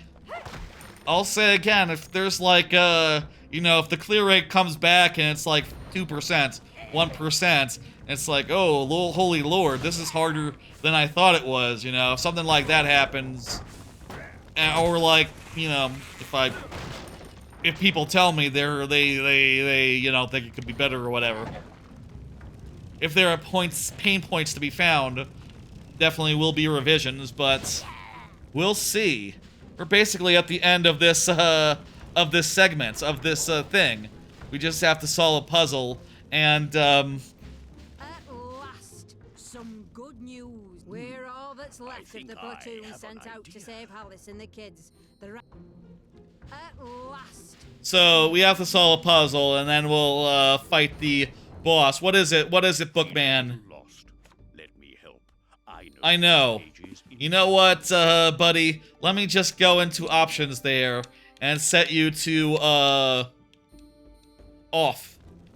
You're good. We know where to go. I know where to go. It's not hard. If I need help, I'll turn you on.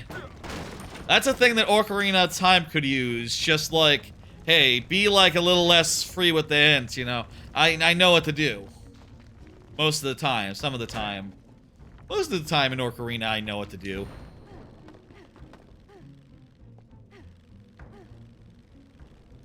So yeah, I'm excited to show that off on Friday's stream.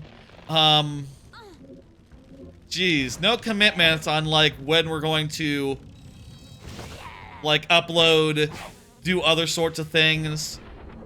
You know, I'll say I always do a break between playthroughs. I always do a break between playthroughs, you know, like a 1-week break. Unless it's like a 1 episode thing, a 1 stream thing, like last week's one. So maybe like after I finish Kameo, like the week between this and the next rare playthrough, maybe that week I'll do a special stream where I play through my Super World and, you know, maybe even a couple times, see like, okay, what's, what times can I get doing like an any percent, 100%, etc. And see like, you know, what times are reasonable for me. And then get a good baseline there. Maybe just once is enough. Doing like 100% and, you know, all 10 coins, all levels, etc.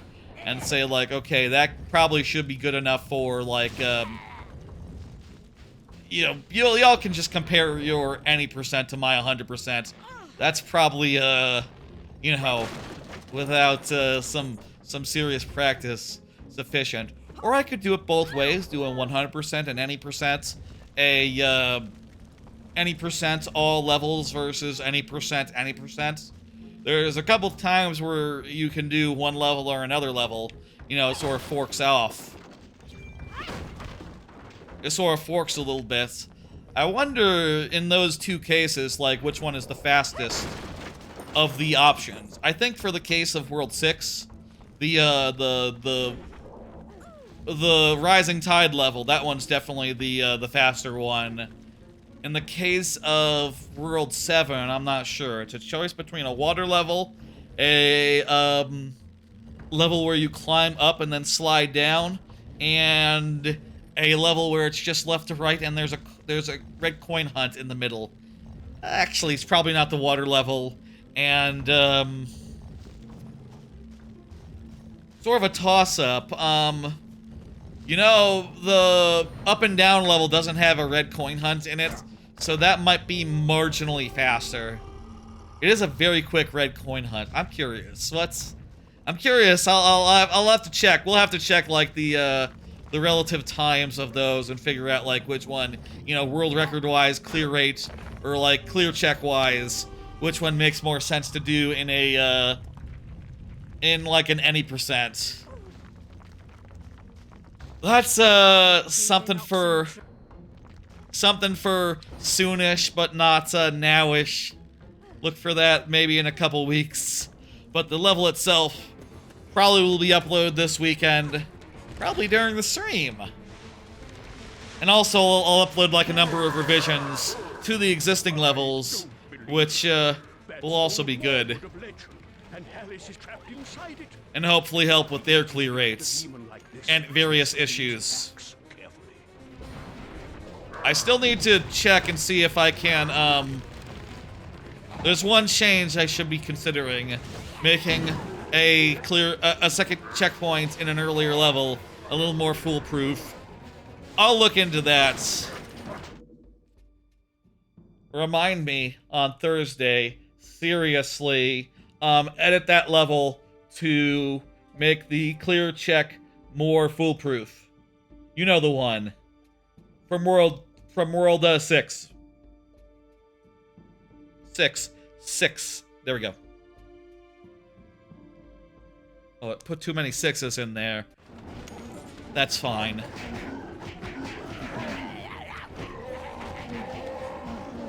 This guy's a big tree. Oh, crap. We gotta feed him rocks. We feed him rocks, and he's gonna go like, oh fuck, I ate a rock. And then he's gonna laugh because he's already forgotten. He's already forgotten that if he laughs, he's gonna be fed a rock.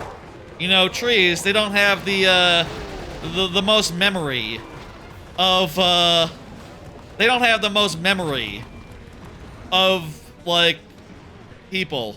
I don't know where the fuck I'm going with that.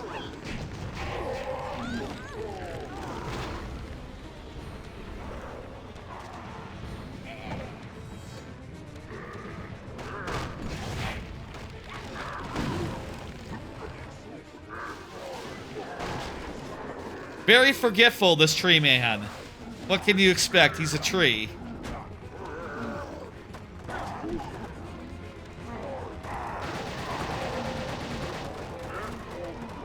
Yeah, and I need a stone. I need a rock. There we go.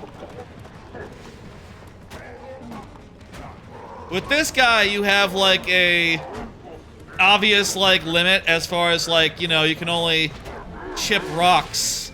You can only chip rocks as far as you have rocks, so, you know, the meter is even a little bit more unnecessary, really, if you think about it. That was a really fast boss fight, wasn't it? Dang, I didn't even notice that we got him down that low. To say that you were great.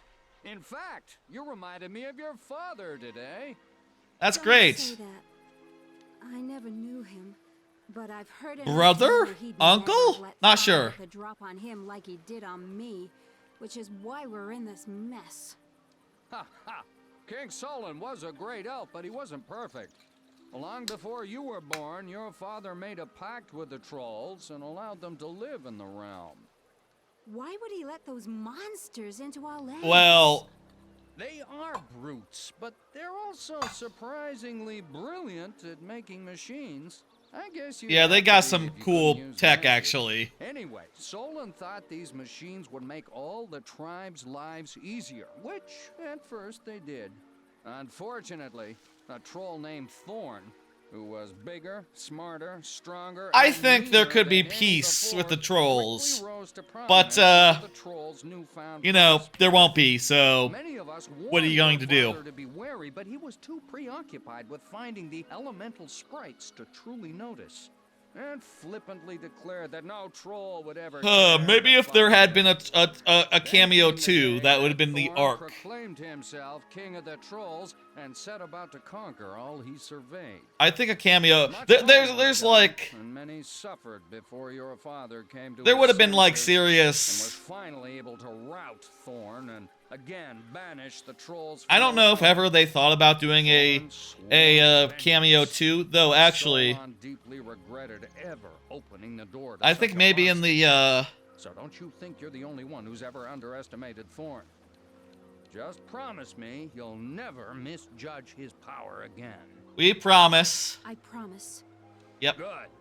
And that's enough idle talk, as you still have a long Yeah, journey ahead, there's a lot of which text I in am this. Truly sorry, my These little injuries scenes. robbed me of the honor of accompanying you on. Don't worry, it's I cool. do Bye bye. possess one thing you will find helpful in your quest to vanquish Thorn once and Check for this all. out. Oh, His name is Ash. That's I right, he's hope you Ash. two will burn it up from here on out. did we see Ash Uncle up in Bob, the you don't know how much Hall of that Mirrors? means. Now, if you'll excuse me, I've got a kingdom to protect. I feel like I and a forgot his troll name was to Ash. Bring down. Maybe I missed him while I was up there. Whatever. That's Ash. Ash is, You hear me? cool. I guess because we get 3 of them from our guys, you know, those 3 don't get cutscenes. Don't get, like, You the won't believe the it. sprite My Uncle cutscenes. Hallis gave me an elemental Which, sprite. kind of a shame, honestly. Tricky. I wondered where those others were. Yes, they're on the 3 guys. Important, but what is that you must save the ancestors before Ugh. Hallis and Thorn take any sprites they might be holding. It's 10:14. We've been going about 2 hours. We're gonna keep on trucking. Don't you see, you babbling book? They're taking them to the temples because the demons are strong enough to force the elemental sprites out. Then I'll just have to stop the demons, won't I? Yes, the boss monsters.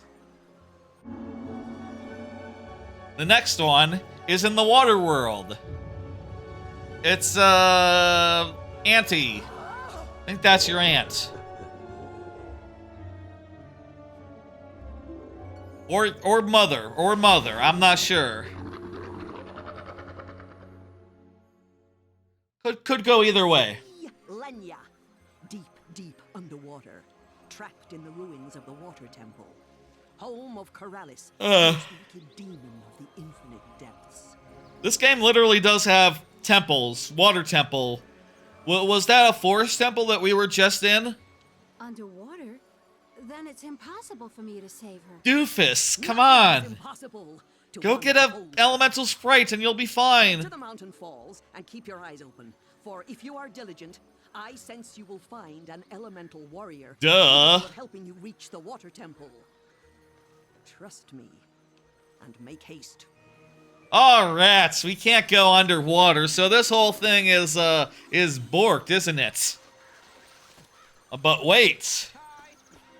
What if we got a 4th dude or 5th dude who could go underwater in the next area? Well, we'll find out. Now we have Ash. Press the A Who, by the way, we didn't see the warriors at your command. we didn't see the alternate skins last time, so let's see some alternate skins. Look at this guy. He's a furry version of this. Here's the Christmas Rebel. Here's Armored Rebel. Here's Halloween Rebel.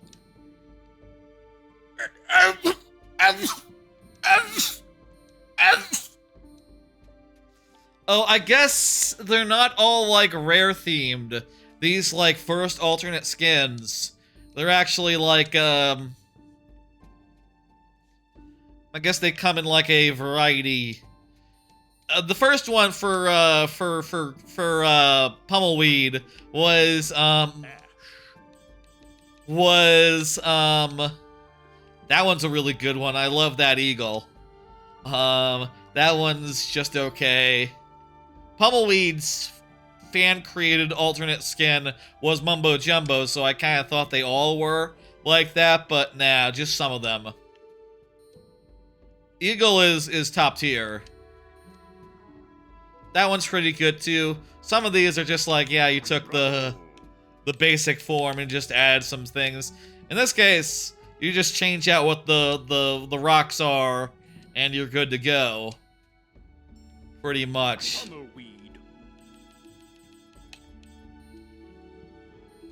I feel like Pummelweed should always be a plant.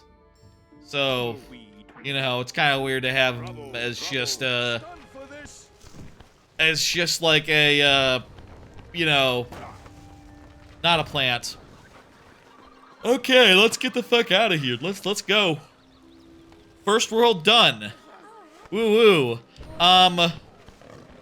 This guy, he shoots a fireball, or he can do like a flamethrower. In either case, he like plants his feet whilst charging and whilst before he fires. And if you want R plus L, you have to spend some skill fruit, which let's go buy some skill fruit real fast before we leave. And then we'll head some elemental fruits, yeah. Ooh, let's buy 2 of them.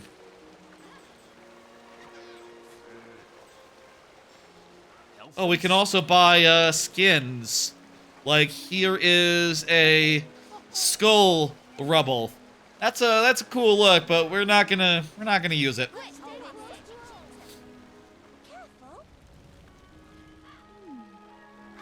This was early on. Also in like DLC and things of that nature. I'll say for what it's worth, I did buy some of these skins, I believe. I think some of them were free. I think the fan pack was free. Don't quote me on that. We're back to Hyrule Field. We're back to the Badlands, and we have a little bit of a side to do before we go to the Waterworld. Which is that, you know, to destroy an elemental shrine, and they're too strong for our troops to handle. Yep. You know that Burning Man. What's that movie with the bees? What's that movie with the bees? Not the bees. Running Man? No, that's not Running Man. What is that called with the bees and the Nick Cage?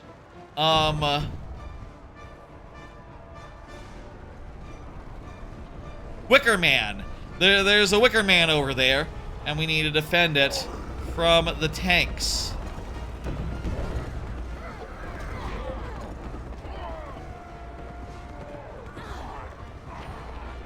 It's kind of weird that you have to use more Pummelweed for this, considering you just got Fire Guy, but you know, I guess they were thinking like, you know, it makes sense to do this as I guess they were thinking like, oh, if you can just use fire and defeat any tank, it's not a very strong tank, isn't it? You should have to use like a more situational thing. I don't know, they could have designed something that made use of the guy that you just got, but whatever, they didn't. Ah, there's the tanks. Lovely. Just a couple of those per, and we'll be good. Literally 3 per. Okay.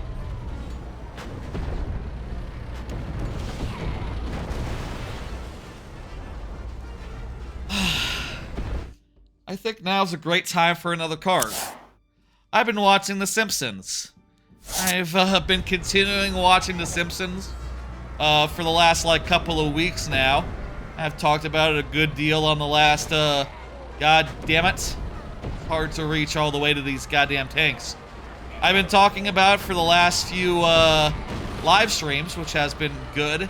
And I'll say right now, I've gotten to the end of Season 8, which, as I understand it, is widely considered largely considered to be the end of the golden age, right? The beginning of the bad period, the beginning of, like, not necessarily zombie Simpsons, I'm assuming, but, like, you know, the beginning of, like, yeah, it's gonna be a little bit hit and miss for a bit, and then it's gonna fall off entirely. Here's the boys. I thought there were 3 tanks. Only killed 2 of them. Well, that wasn't a bad performance. It certainly left them shell-shocked. Oh, yeah, that's a joke. Those are shells. I'm sure our Guy's taking my horse! up what's left of the trolls. Let's head to the mountain falls. I'll do that, provided I can get my horse back. There we go. I can get my horse back.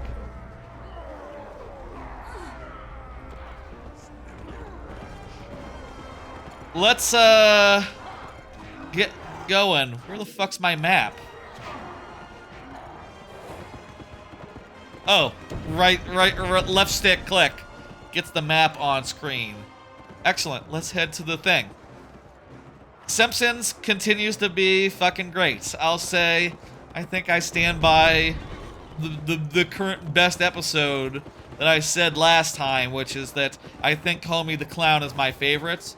I did watch a number of, like, bona fide classics since the last stream, such as the one with, such as, like, let me see. Let me pull up my phone and, pull up the Disney Plus, and we'll scroll real fast and look at some episodes that I watched since the last stream.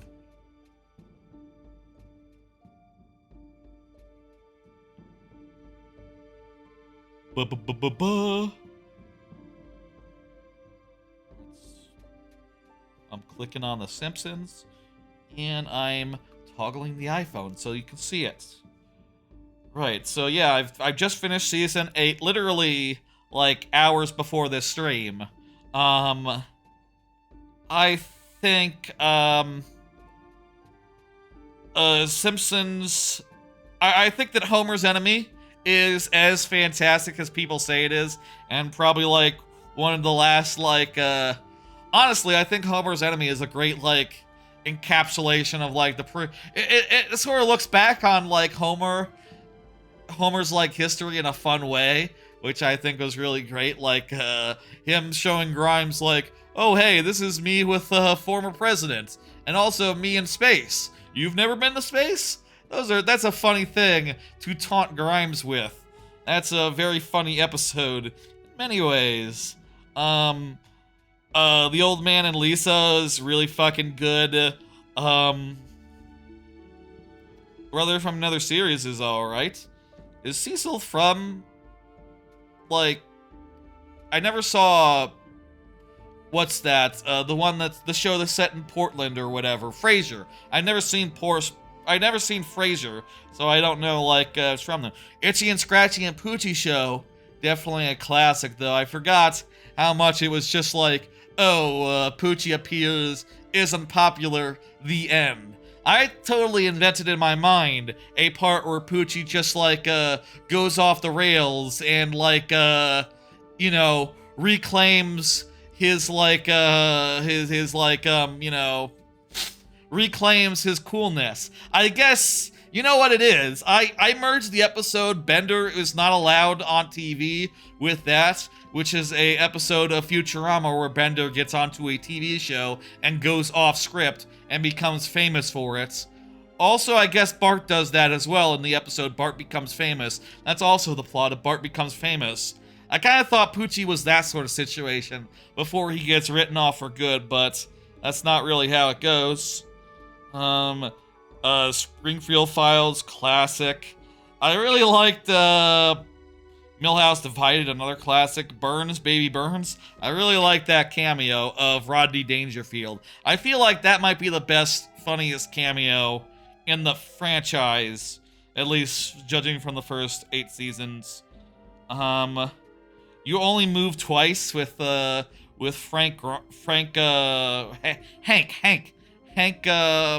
what's his name? Hank, Drago? Drago? What the fuck? I forget what Homer calls him, what his actual name is. That dude's cool. I forgot his whole gimmick and he's just a great one-off character. Homer Palooza. Short films about Springfield. A Fish Called Selma has one of the best little parts in it. Fish Called Selma has one of the best parts in it. Best episode overall, I don't know. But definitely one of the best parts with that Planet of the Apes parody. Yeah, good shit. Good shit. Really enjoying going through, though I'm pretty sure I'm like at the end of like the golden era. Now I'm maybe just in the silver era, you know, and I'll say there's definitely parts where I know like I know for sure like, okay, well, this is another one of the elemental shrines, by the way. We'll defend this later. Maybe not even that much later, for what it's worth.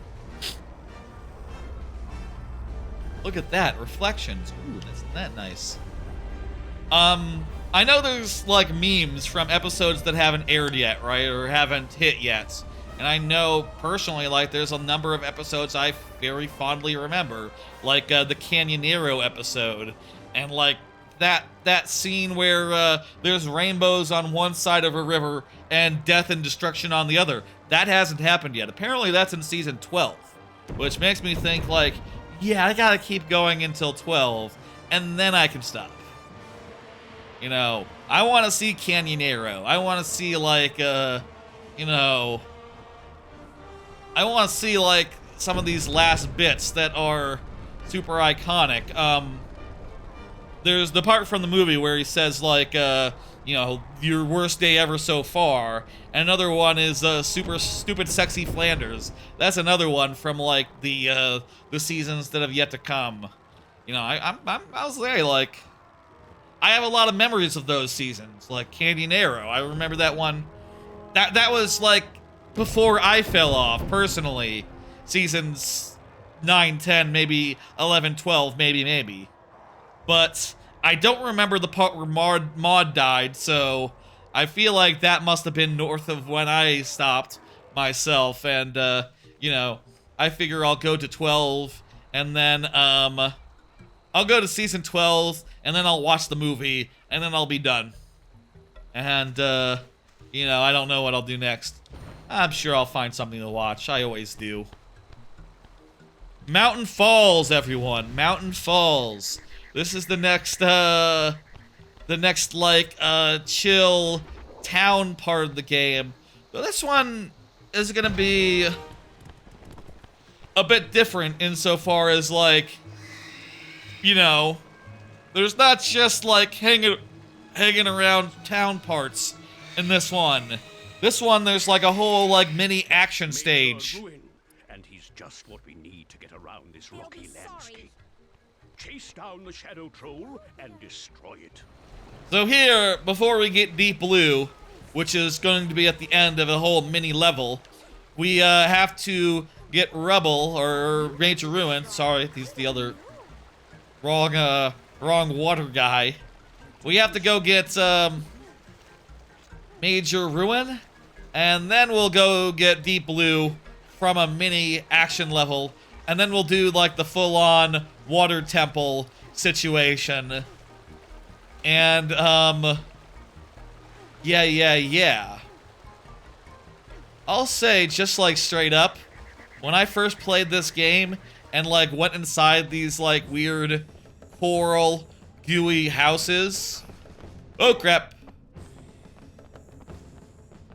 I'm pretty sure I can't fight these guys yet.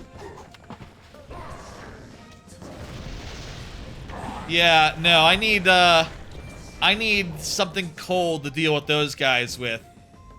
I need something cold to deal with these guys. When I got here and like did some hanging out, just like looking at these buildings and how like weirdly gooey and like textured they were, you know, like at their undulating forms and weird like organic appearances.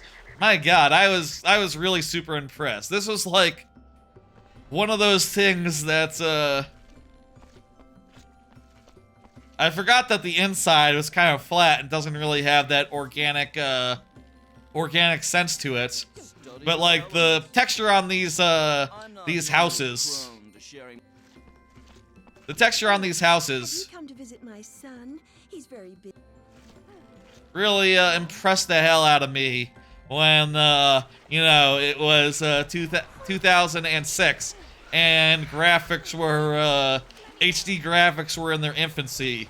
You know, I looked at this and went, holy lord, this is so detailed. I had a similar moment when I saw Mario's jeans in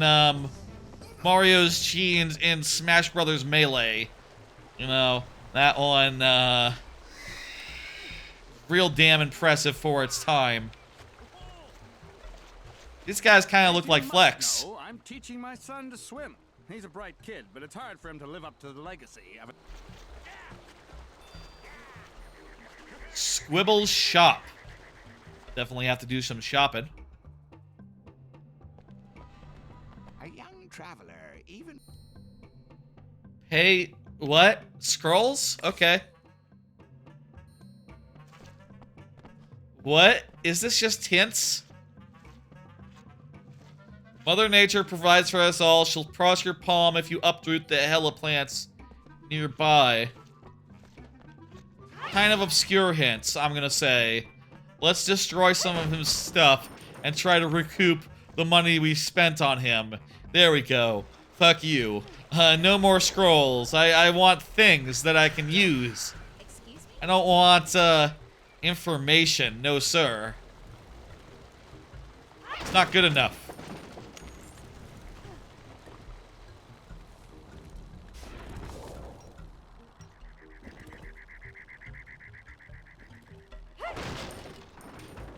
Anyway, we have to go get Major Ruin.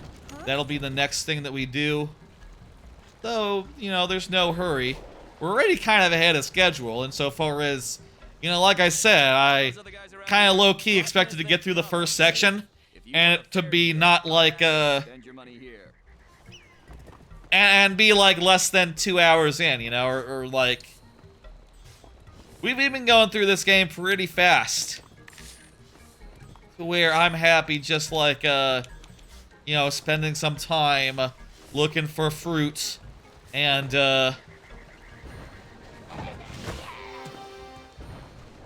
case in point, look at that. I bet we picked the right one. I bet these other things, these other ones just have junk under them, like enemies and more enemies. Yeah, we picked really good.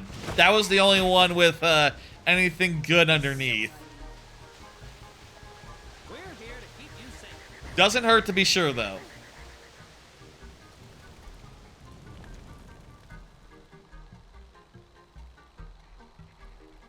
What's this lady up to? How dare you! Trying to enter people's houses without permission and do whatever you please. I won't stand for that sort of thing. That's fair. I wonder if they said, like, we don't want to model one more interior.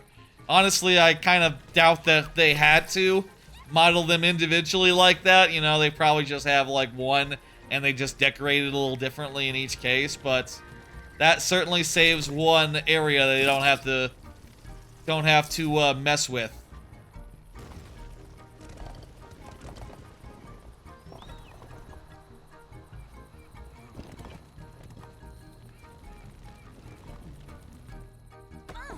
So we need to go get some rocks for our rock thing. And for that we'll use Ash. I feel like Ash, of the lot of them, Ash is a little bit underused. I feel like they just sort of give you Ash, and as you can see, they couldn't even find like a good, an especially great like use case for him like right out the gate, right? You know, like that whole tank sequence doesn't use Ash. All he's used for in this case is to light a bomb, which, you know, sure, that's not bad, but you could have more interesting puzzles built around like aiming fireballs. I'll say there will be some puzzles based around aiming fireballs, but they're a little bit slight. Oh, also, we should, let's see, which one is the,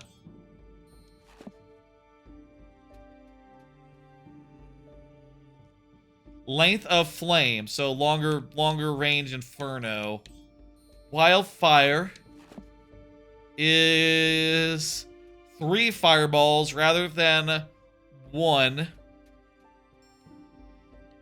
So triple damage or 3 targets, either way. Incinerator is your R+L move. Lays down a trap and then it's manually triggered. And it sucks them in a ball of flame. I feel like we should have their upgrades, you know? I feel like we should have their upgrades good to go, ready to go, etc., and not just, you know, we should have an ability on every combination. I like the sound of wildfire. I'm gonna also get that. That, sounds really effective.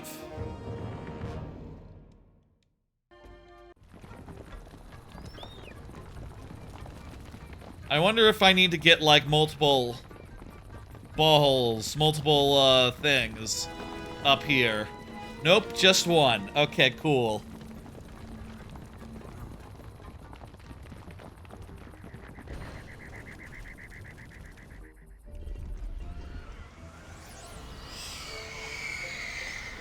We got a little puzzle to do. Whilst, okay, this is your Ash puzzle right here. Light some torches. There we go.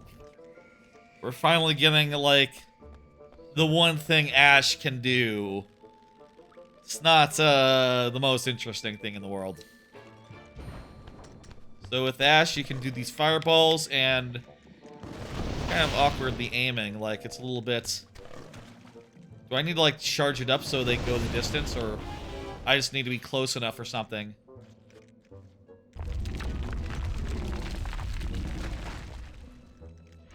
Oh, there's a right and a wrong. First, the weapons of the past, the torch that Oh, it's the combination you listen to this guy for. towards the ancient sailor's anchor you must go. Third, Weapon. the single candle that was placed to light the cave.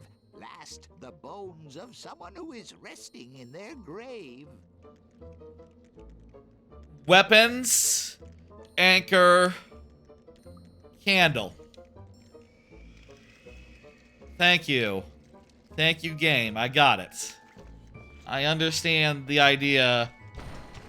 I'm sure you could have Bookman, like, give me more detail if I needed it, but I really got it. Then anchor.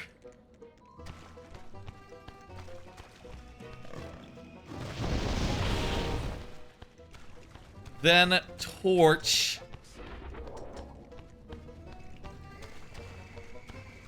Where's single candle? Is that a candle? Oh man, it's so fucking bright. I can barely tell that's supposed to be a candle. And then the last one, whatever. Alright, it's time for another boss, and I'll say, these Shadow Troll fights, I'm pretty sure they don't really get more interesting. It's just sort of the same thing over and over again.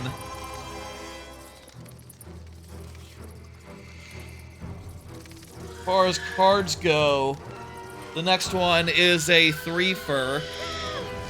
So, maybe not the best one to do in the middle of a boss fight.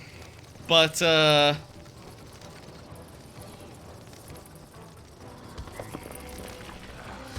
maybe also there'll be something interesting this time. Oh, look at that. He does like a shadow, a ground pound thing. Okay. That's, it's not nothing. I bet also it'll be rule of 3 this time.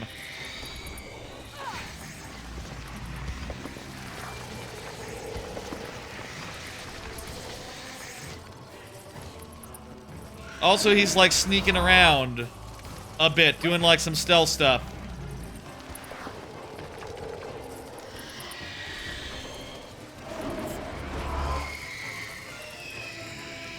I'll say these boss fights never really impressed me none.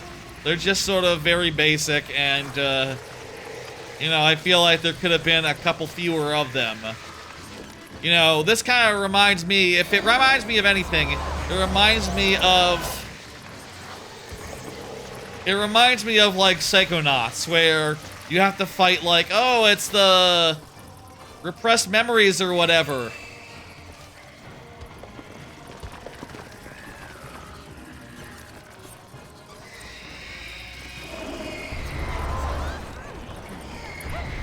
You have to fight that fight again and again. You know, it's always the same fight every time against, like, the guys in Boyd's mind. You know, Boyd's mind. Oh, great. I missed the top opportunity to hit him with the thing. Oh, well, wasn't that bad, though.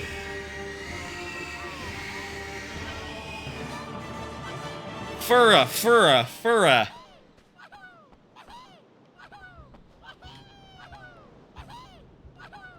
I like it how they go like wee-hee woohoo, wee-hee woohoo. Hey, buddy. Ready for another cutscene? Let's absorb. Furra.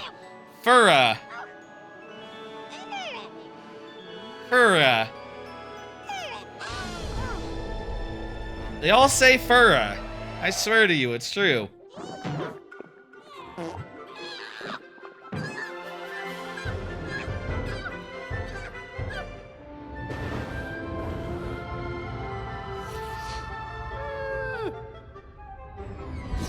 That one's okay.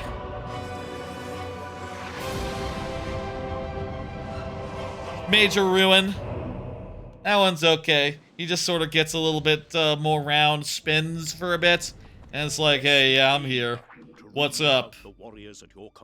I'm kind of a grump. We need to get Razorback so that, as you can see, he doesn't start with the ability to hurt enemies, which, Oh, also we can quick assign enemies by our guys by holding down the button. We don't have to go to the pause screen if we really don't want to. That's cool. Like Twilight Princess. Like with the last cave, where there is a we can do some optional stuff to get some extra skill fruit, which I will do now. We already seen this dude though, so we don't really need to, you know, I don't need to explain what this dude's deal is. We've seen him before. The warriors at your command. That in mind, how about I do a card? Yeah, there. Now we have Razorback. That's what we need. We need to have Razorback. I also want to get Cyclone Spin, considering that, yeah, he doesn't have a R+L ability to begin with without unlocking it. And the Cyclone is pretty alright, too, so, you know, it's like worth getting and crap. We can use this and Ash to unlock these stone chests.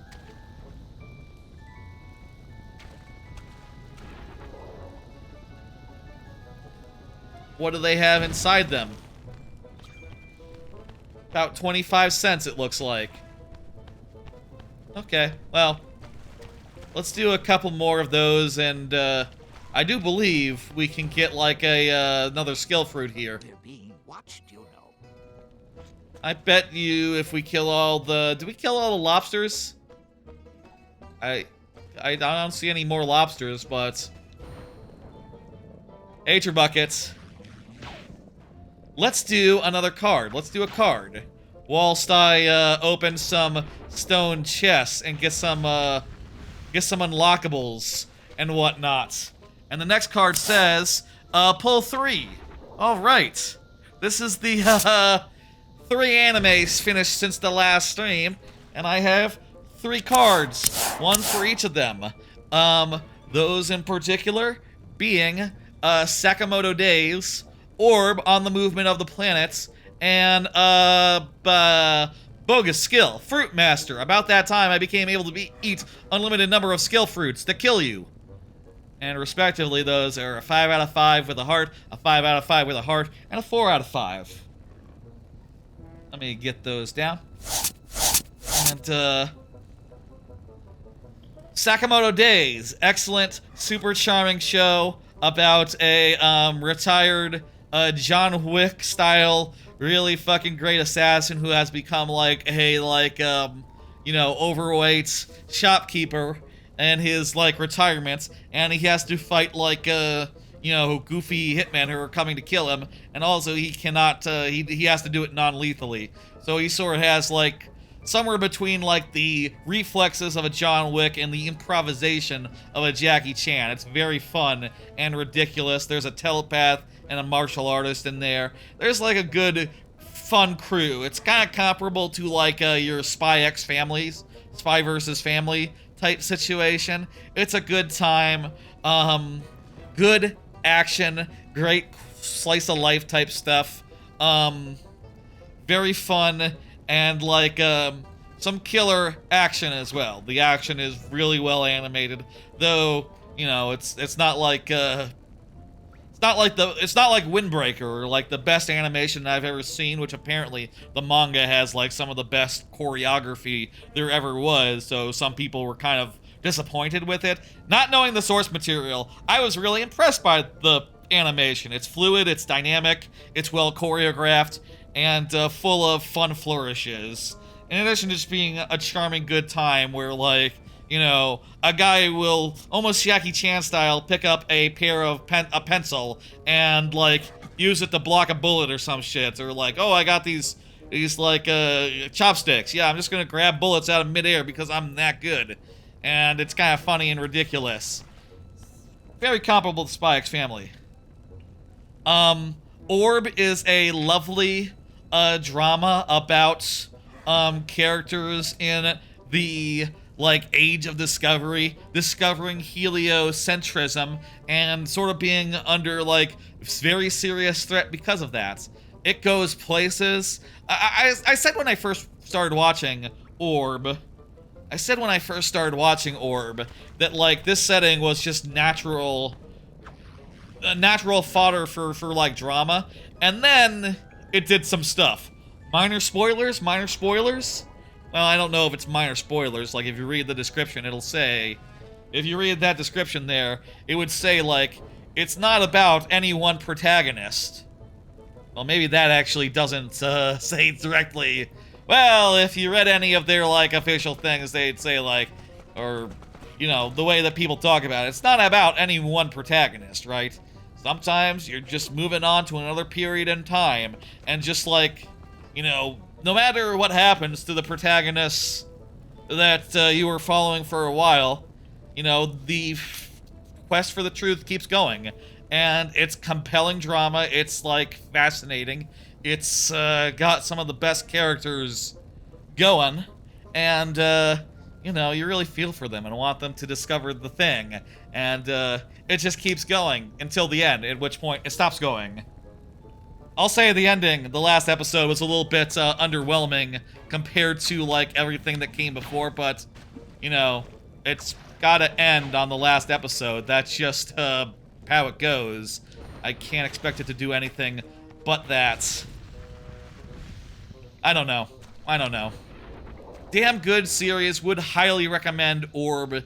It was, you know, I thought it was gonna be great from the first episode, and then it was even better than I expected. You know, again, just going such amazing places, such unexpected places, such brave, bold, exciting places. My word, that is just an excellent show, and it's on Netflix, so, like, you know, you don't even need a, you know, it's on a streaming service that a lot of people have. Sakamoto Days also on Netflix. You can't have my hat. What's up? I destroyed all the things. You give out another... I bet this guy doesn't give out shit. I bet that guy doesn't give out shit. The one fruit that we found is the one fruit to find in this cave. Just to finish off the anime thoughts, the anime talk, I'll very quickly touch on the last one, which is a bogus skill, which is about a guy who gets the skill Fruit Master, which turns out to let him be able to eat as many skill fruits as he wants, which gives him the ability to get as many skills as he wants. I'll say it's perfectly fun. It's light, inoffensive. I'd say it's a 4 out of 5. I feel like this is a show that a lot of people aren't as hot on. You know, I feel like the average is closer to like saying it's mid. But I think the characters are quite fun. I think they are charming. I think they are nice. I think the action is very forgettable. You read the review as the name? No, the name is very long though. He has the ability to eat as many fruits as he wants and get as many skills as he wants, but he doesn't really do it like all the time. He only does it like as much as needed, basically, which means that by the end, he only has like a handful more powers than he started out with, which is like, okay, you haven't broken the power curve on one hand, but also, I would really like to see more gotcha pulls of this skill machine. The skills are relatively interesting. Like, they sometimes have, like, interesting, like, facets, use cases for them, etc. And, you know, I like the characters. They're fun and cute. The problem with the show is definitely the action, which is that, it's very forgettable. Mostly the fights sort of come down to rock, paper, scissors, where, like, the main character has the ability to say, like, oh, I have rock and you have paper? Well, let me just eat another skill fruit and go like, okay, now I have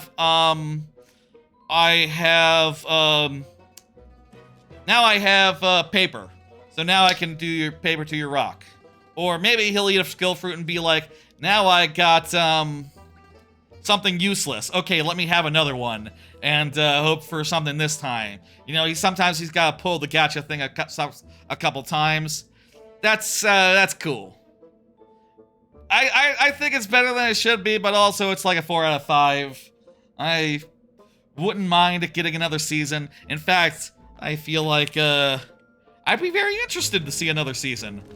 But to be clear, it is like, you know, the action isn't great. The action is very forgettable, very like basic, and you know, I feel like for a lot of people that would be enough to say like, well, this is just basic wish fulfillment, and it is. But also, you know, the dude is nice. The little kid that joins him is nice. His childhood friend is nice as well. There's other nice characters. There's a lady who is just called Miss Flower Hat, who has a flower hat, and she's kind of funny. She's kind of a fun character. I kind of like Miss Flower Hat. And, you know, for those reasons, I'm pulling for it to, you know, get into the 4 out of 5, rather than a 3 out of 5, but, you know, I can understand anyone who says, like, that is way too mid. That is just mid. That's fine, it's good, I like it. That's, I feel like, the difference between 3 and 4 sometimes. It's like, well, I like it, so I'm gonna give it the edge, you know? I'm gonna give it the edge there and just pop it up into a 4 out of 5. Hell yeah. Good work.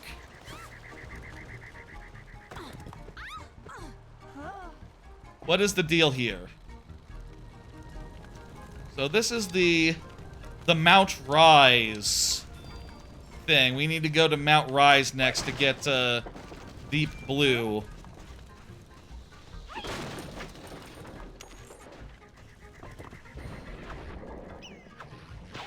Mount Rise will be its own. I think Mount Rise gets its own timestamp because it's basically a whole mini level here. We'll have to go through a number of rooms, traverse, puzzle solve a bit. It's not really in the hub the same way that, like, you can see here. Look how high up it is, the objective that we're going for. This is Mount Rise. It's a whole mini section of the game. I think we've been going around 2.5 hours now. Honestly, I could see ending after Mount Rise and leaving the water temple for next time, but I think let's go do the water temple, and then we'll leave, we'll do this, do the water temple, and then we'll leave, we'll leave the rest for next time, for next week.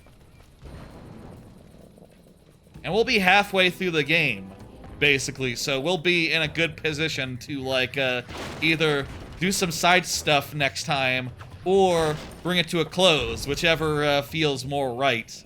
I mean, I'll say I do like doing getting all the bonuses and stuff.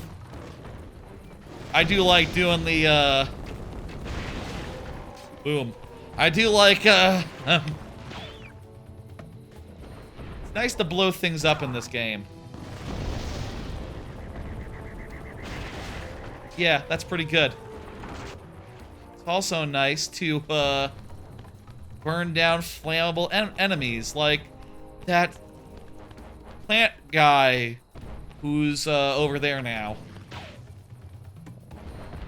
This plant guy, not gonna like my, flamethrower very much. Some of these plants, some of these monsters are just like enemy versions of guys we have. Like, that is totally just like a enemy pummel weed, basically. That's that fella there. Whoop, up, up. It's fine.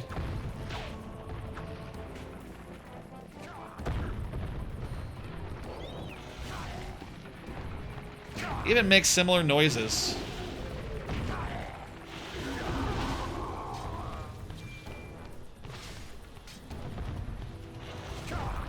Oh, jeez.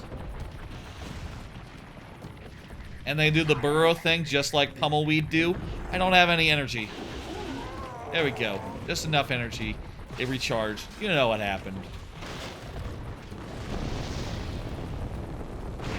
Those have been the first 3 anime to end. I'll say, I think there's a couple more that are ending this week. A couple more maybe that are ending this week. Look for...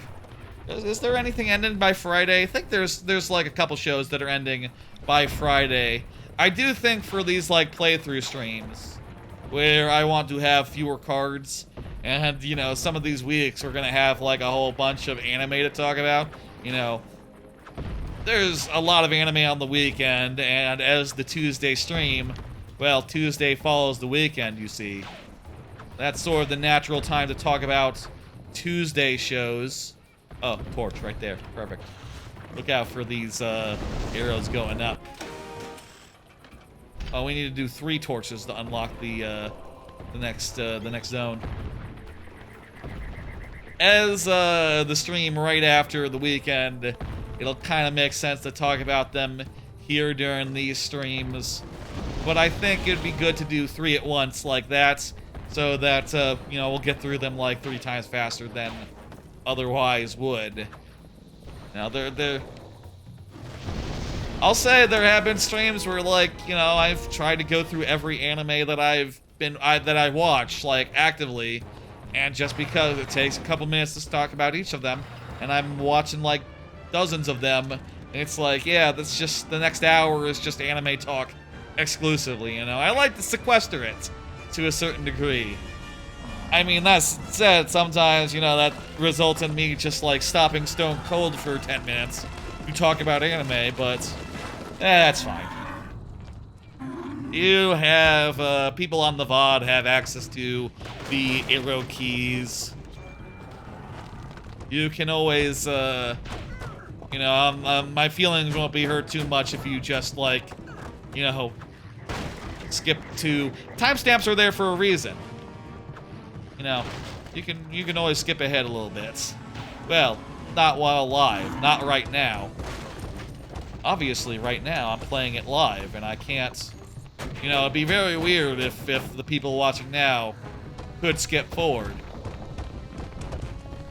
Yeah, this guy is like a Rubble. This guy is like our Rubble guy. This looks like one of the few 60 FPS 360 games. Does it? Maybe. I don't know how many frames a second that this is. I really don't have the best sense for that. But it's a looker. I would agree on that. It's a looker. I'll say again, I think this game is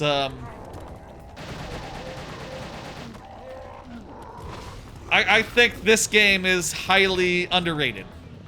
I think this game is highly underrated. I think this should be like up there with the likes of like Viva Pinata and Nuts and Bolts as far as like underappreciated rare games that people should remember and you know, pay respect to. Kameo's good.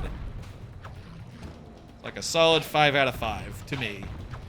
My only issue is like, yeah, it doesn't need the meter system, and after it's over, there's very few areas where enemies respawn. In fact, I'll tell you right now, I mentioned earlier that there was just one area in this game where enemies respawned. This is it. After you've beat the game, there's still trolls hanging out here respawning, and if you are like really...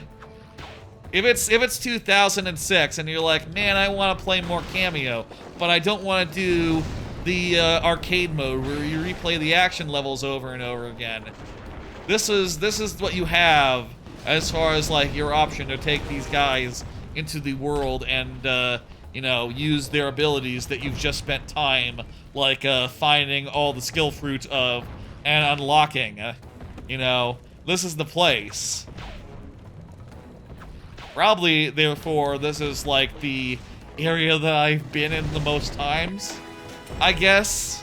I think the doors don't like relock. So, you know, you don't have to do this whole puzzle bit. Subsequent tries, subsequent visits, but it's familiar, I guess. I don't know.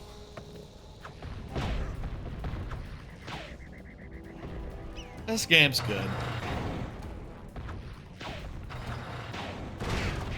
We should do a ranking of dudes. A tier list of the elementals at some point. I do feel like recency bias is like you know, is gonna play a role there. Like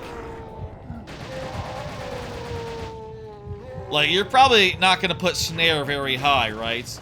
I don't know. I probably would personally put Snare like very mid. I feel like Snare just really doesn't have enough time of day to really make that much of an impression. Pummelweed is a solid A. I feel like Pummelweed is like your best... For like a lot of the game, Pummelweed is like your best basic brawler, you know? Like if you want to just punch dudes and get into slow-mo, Pummelweed is like your man, is your dude.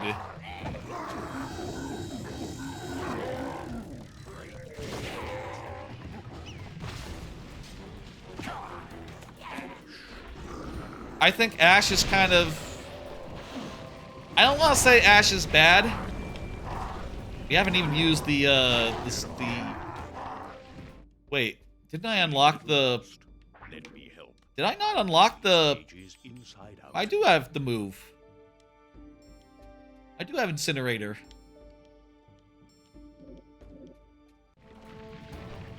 Why? Oh, okay, I have to have, like, full energy to see it on the thing. That's a bit weird.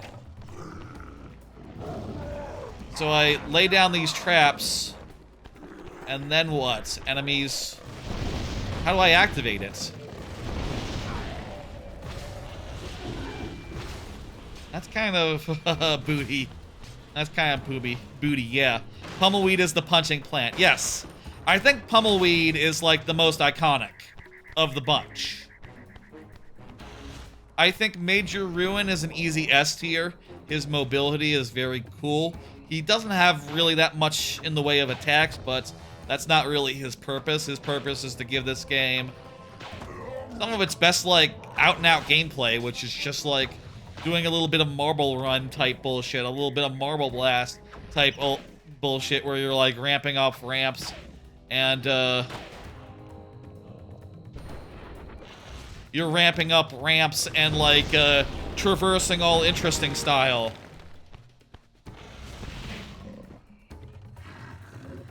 I think that, Chilla I would also give S tier. I like his, ability to do wall stuff, and also he's one of the best.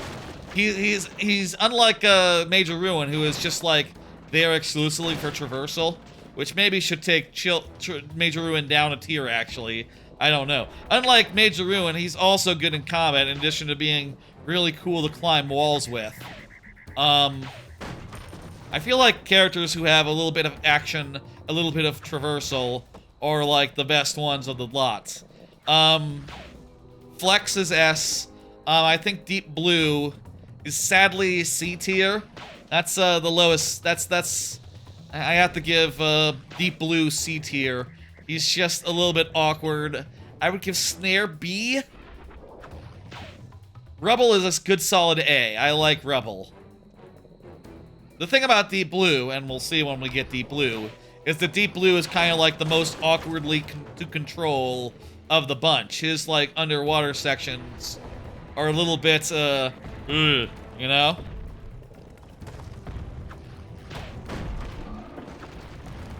I think there's good things about Deep Blue. You know, I'll say he's not an F tier. His, like, ability to lay down oil makes for, like, one of the few things where you can actually, like, combo things in combat. You can lay down some oil and then switch to Ash, and then, Ash is B. Ash is B.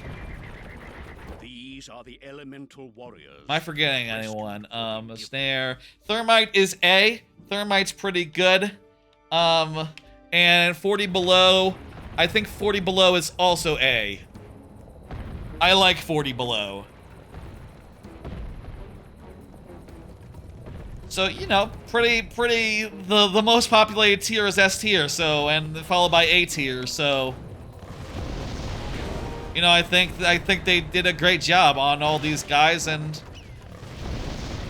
I'll say I always wish they would have made a cameo too. I would have loved that, and I would love to see them add, like, you know, 10 more warriors and just go all out with it, you know? Keep the ones you already have, but be like, okay, here's, like, you know, I always wanted them to add, like, wind elements or something.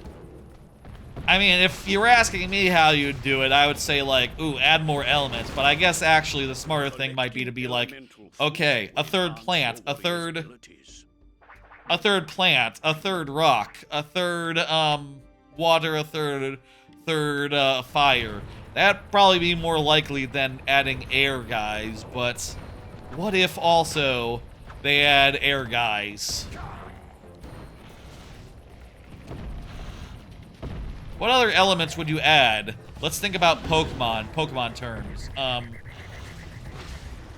Wind is the most obvious one. I think that just makes sense. It's kind of weird that wind isn't one of the elements. That's like, you know, an avatar, that's like one of the elements before ice or, you know, plant are.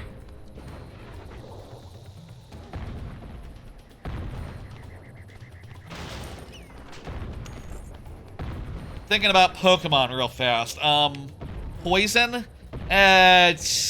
Poison and Steel, or a little more industrial. The enemies in this game, they're the ones with technology and, like, cannons and stuff. I feel like Steel and Poison are both things that are out of bounds. Though I guess Deep Blue does have some poison type abilities with the oil stuff.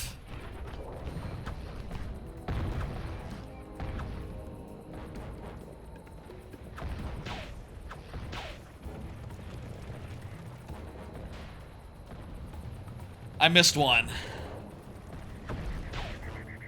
What other elements would be cool? Elements would be cool. We got rock, we got ice, we got... rock and ice are the two weird ones.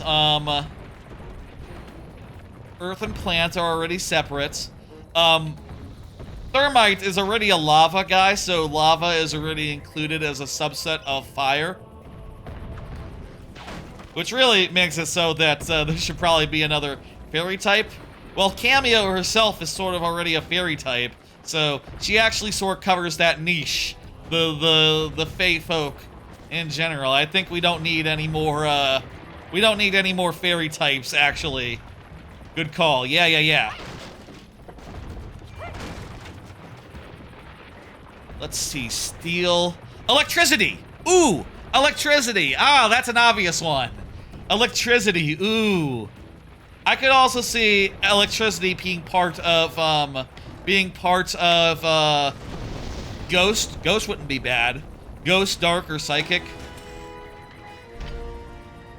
I could see Ghost. I think electricity. You do electricity and you do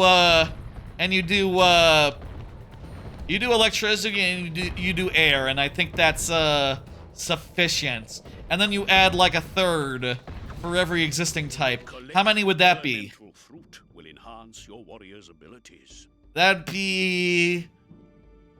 If there were 3 of each of the new types, that'd be 6. And then, that seems like a little too many, isn't it? If there's 2 more of the original types, or if there's 1 more of the original types each. And they kept it, that'd be like 11 extra dudes. Wouldn't there be?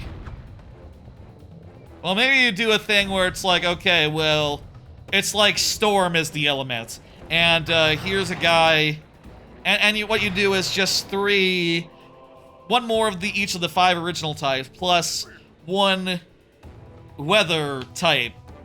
3 weathers, and you have 1 who's electric, 1 who's like wind, and 1 who's like rain or something more abstract.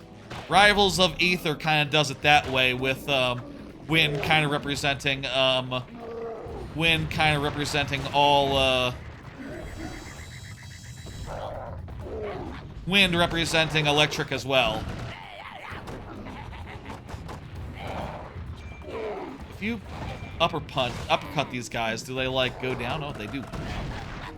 That nice. Or at the very least, they're stalled temporarily. Maybe it depends on like if you get them at just the right time or something.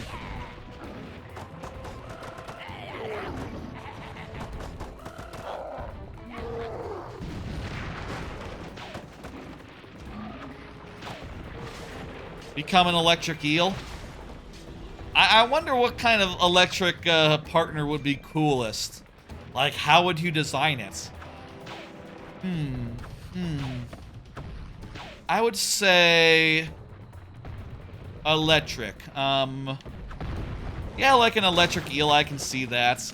I mean, these guys don't have to be like specifically related to their elements, like an existing archetype. Though, then again, you do have like an elephant who is sort of your rock guy. You do have a Sasquatch who is your ice guy. A lot of them are pretty direct like that, you know, already associated with the thing. Another one of these rock guys to fight. In this case, we have to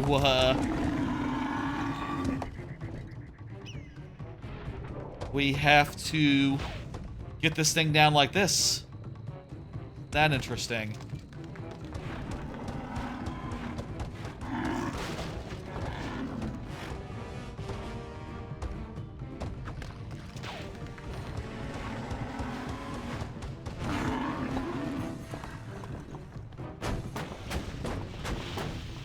Okay. Hope that bomb is close enough.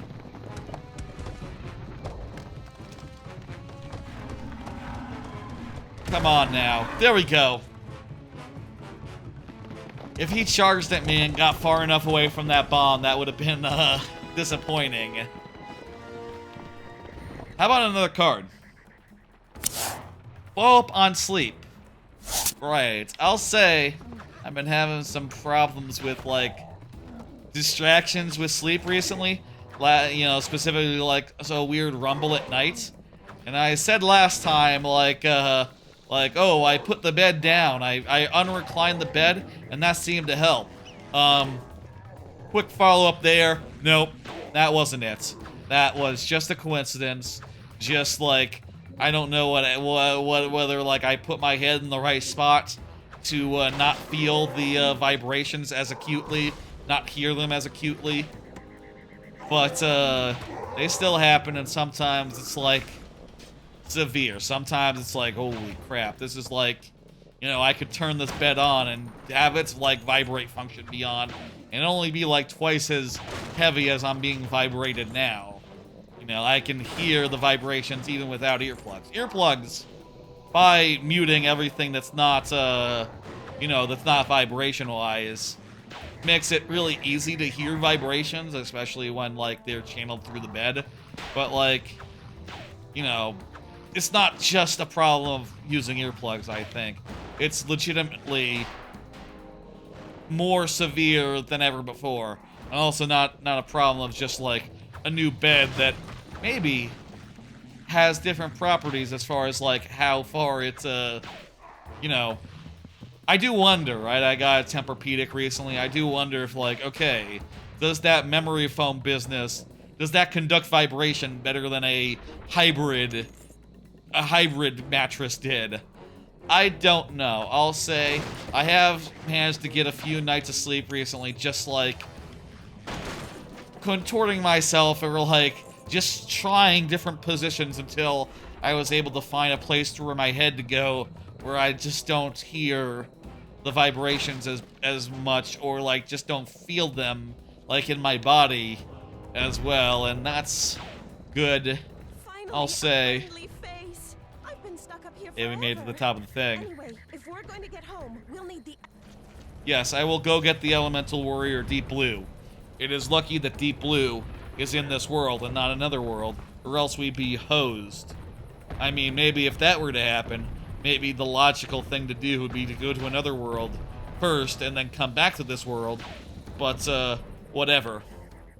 Anyway, I'll say I do have to talk to my, my leasing agent as far as, like, renewal goes right now. I don't think... My lease ends in, like, June. I don't think I'm ready to move or buy a house quite just yet. And I don't think I want to be moving around the same time as I'm doing, like, multiple summertime vacations, right?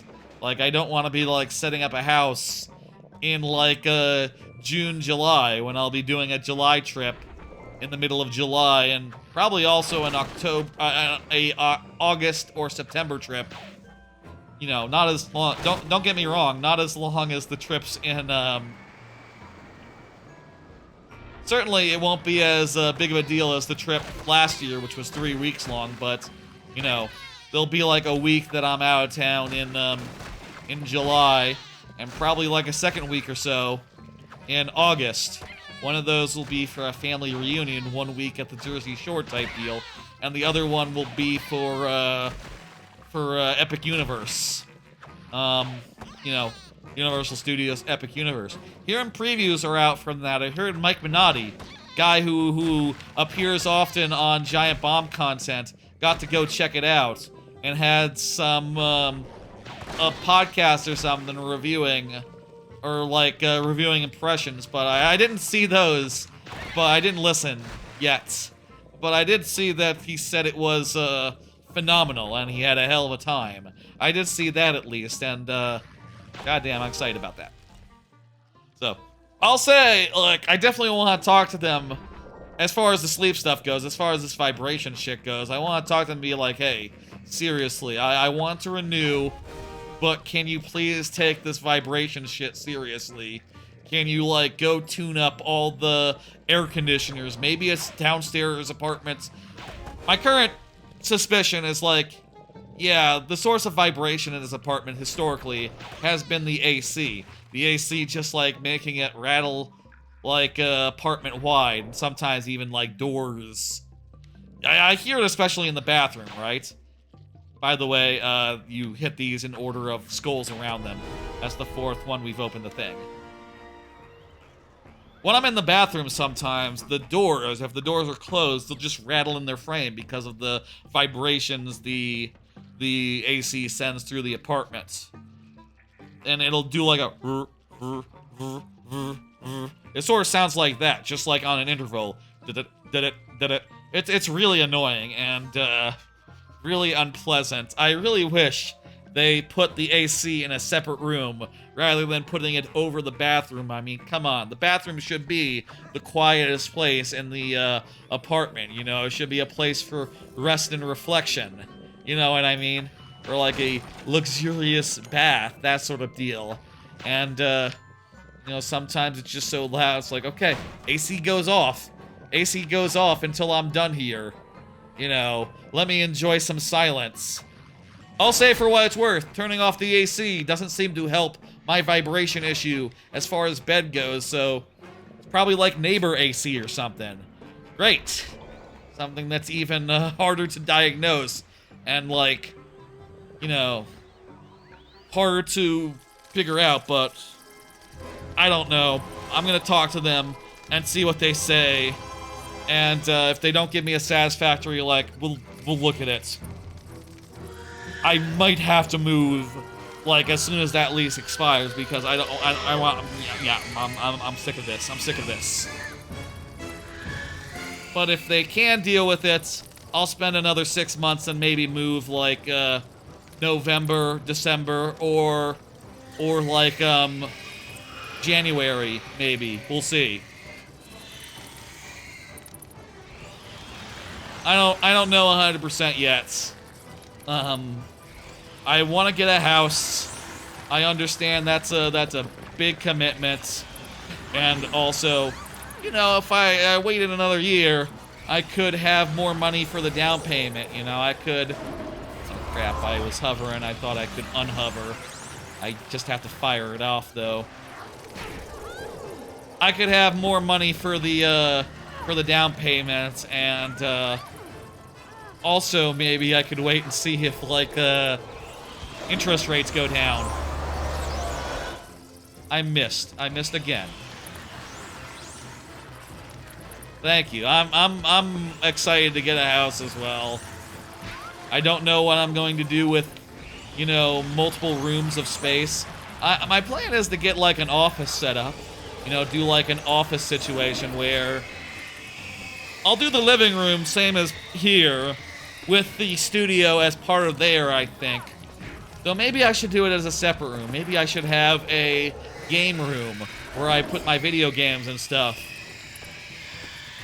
I don't know. I'm gonna have to think about it. Also gonna have to remember that I do want to get a dog at some point in my life, and do I want all my valuable video games in a room that the dog can go into while I'm not present? That seems like a real risk, doesn't it? That seems like a real, like, you know, these fights have more to them than I gave them credit for. But also, it's very much just like avoid some stuff, fire some things, bing, bang, boom, you're done. There's some real risk there. I don't know. I have been thinking about having like a dedicated, like, non-fun time office space situation where it's like, oh, this is a computer I can spend time at, like when I'm at work, you know, while I'm working on the clock, etc. Then again, I don't know. I do like just... Sometimes I like doing my work, you know, from bed or whatever, you know, just like doing it off the laptop. That's pretty comfy, and I have like a really comfy bed and stuff.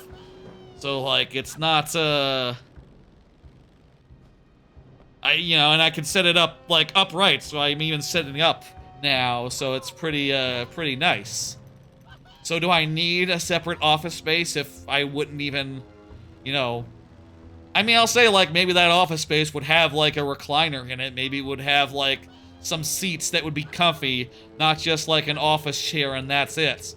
Like, I would make it so I had a comfy place to sit down and like, you know, do work from. I don't know. That's like a year out. And also the sort of thing you can, you know, think about.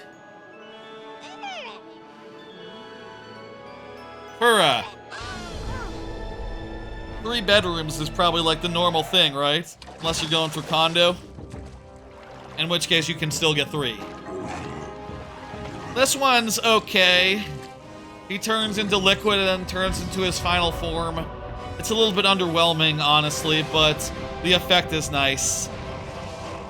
As far as that video goes. The cave started flooding while you were down the scary well, and now the door's blocked. But hey, your new warrior should be able to blast us out of here. Why not try? Okay, I will try it. So yeah, Deep Blue is your first water one. And left trigger thrusts, and right trigger blasts.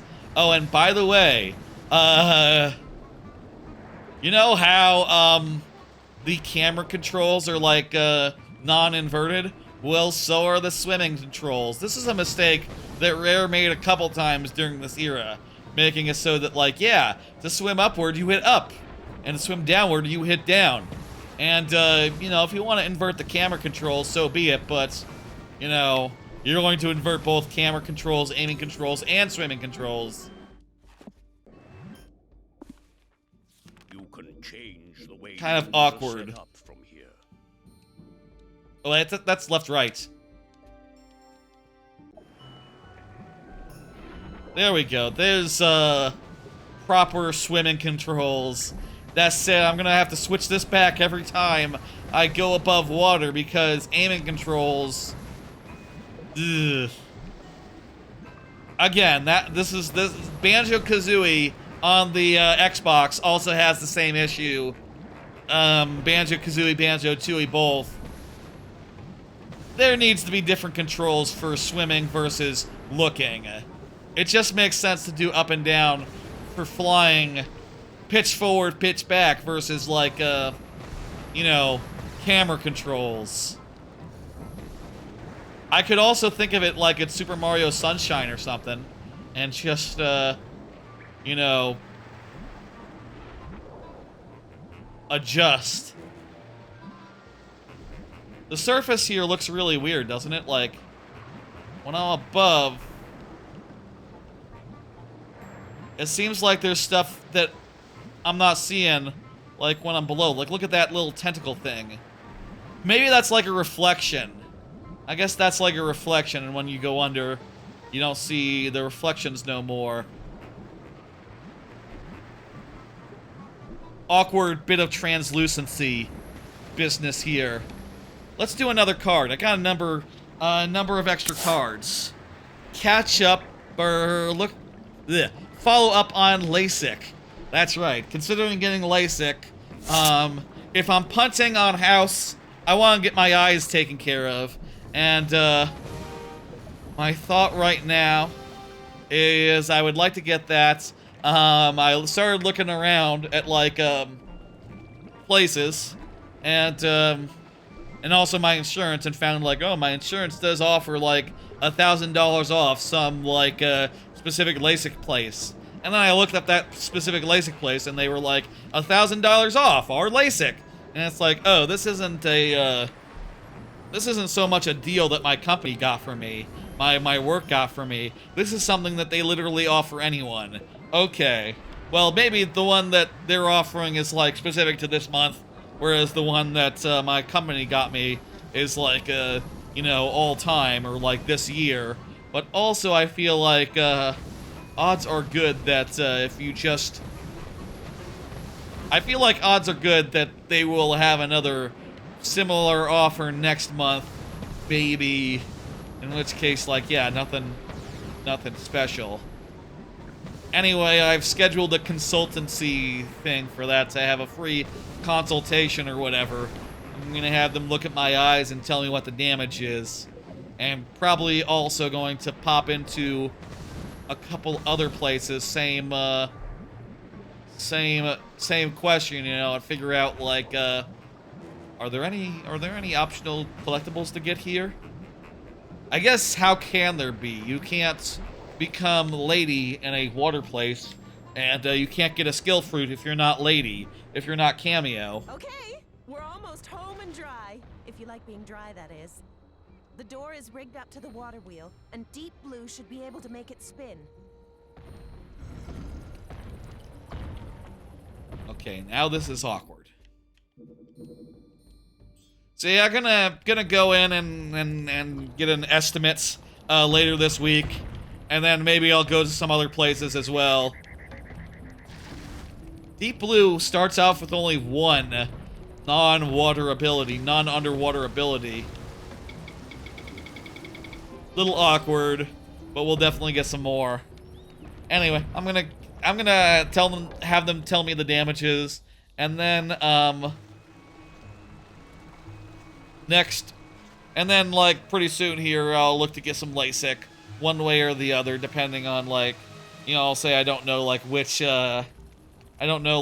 form of LASIK to go for yet. I don't know like which is best, which is most safe, whatever. Do I have enough to buy? Yeah, I'm checking out, I'll check out M-LASIK, but first I'm gonna check the one that my insurance company is giving me a bonus on. And, definitely I will call the one that you recommended, Rock Party, and, like, ask them, like, hey, can you give me anything for the insurance? You know, can you, what's the damage there? Can you give me an estimate as well? I'm also, you know, honestly not 100% sure, like, we want to upgrade our money sack. Can't afford this. Obviously, it's not just as simple as picking the right one. You gotta pick the right type of LASIK, in addition to, like, the cheapest. You know, you gotta, like, pick out the type and who you trust the most, but, you know, all things considered, I gotta consider all things, so, you know, I'm gonna consider all things and think about this a lot. You know, like I said, it's kind of the time to do it or not. You know, I'm like about to hit 35 later this year in May, and like I don't know, after that it seems like I'll be having to get readers and stuff, you know, like for short term, for like you know, you get to the age where your vision starts to turn anyway before too long, so gotta be aware of that. Hey, do you know what this is? Guess what? It's the water temple. This is the water temple sequence, and we're gonna do this bit, and I think that's gonna be the end of the stream. We've been going around like 3.5 hours now, right? Something like that. This is about right for a stream. This is about the right length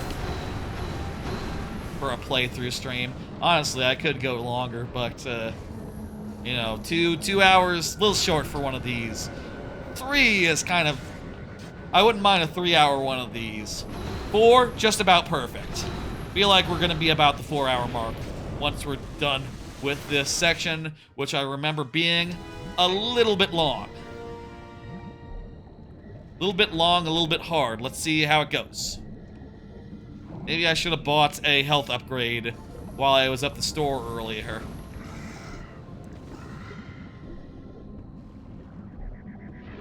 Deep Blue is kind of slow.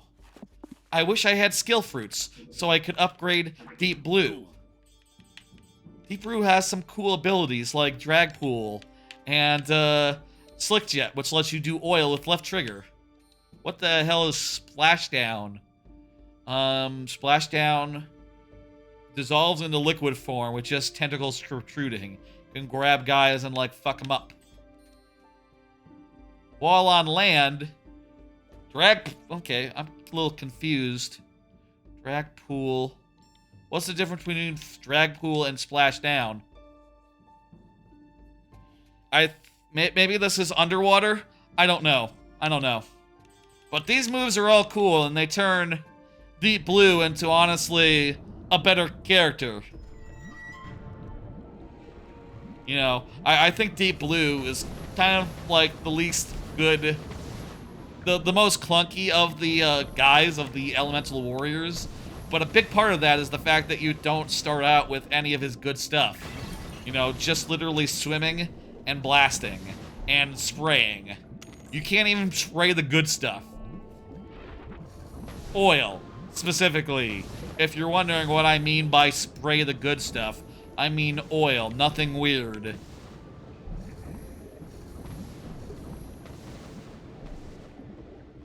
One more piece of follow-up. Let me do one more piece of follow-up. Apparently I killed that guy. Didn't realize I did so.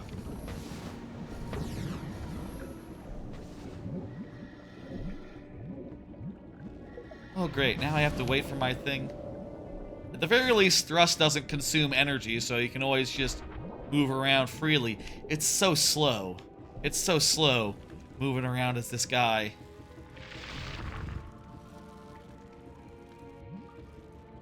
Wish I had skill fruit right now, jeez. Next time, we should seriously consider, like, just spending some time doing some side stuff, right? Doing some exploring around, getting some optional things. Now, I feel like doing that sort of thing might take this from a 2-stream game to a 3-stream game, but it's more fun to have more abilities on your elemental warriors.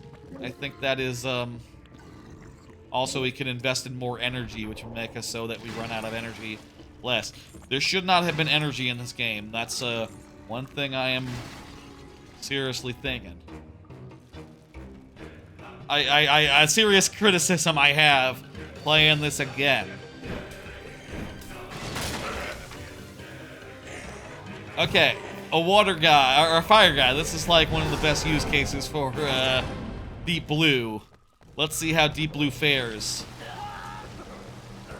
Well, you know what? I'll say, like, against the enemies in which Deep Blue has an advantage of, there is only one character who's better than Deep Blue.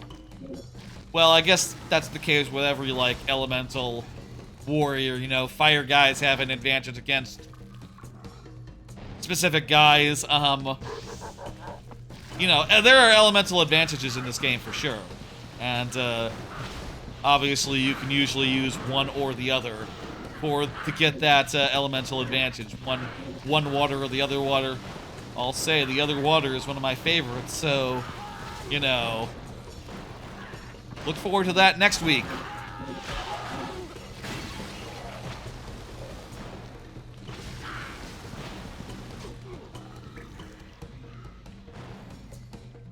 I wish I could use oil, and then I could use one of the few combos in this game, setting someone on oil and then using ash to set them on fire. It's really cool.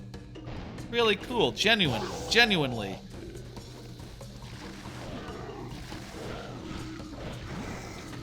Alas.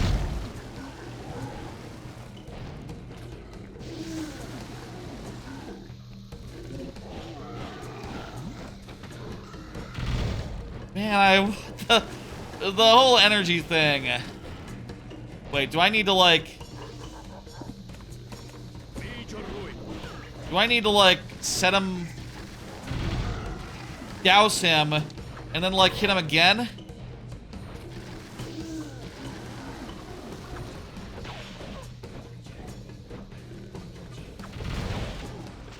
There we go.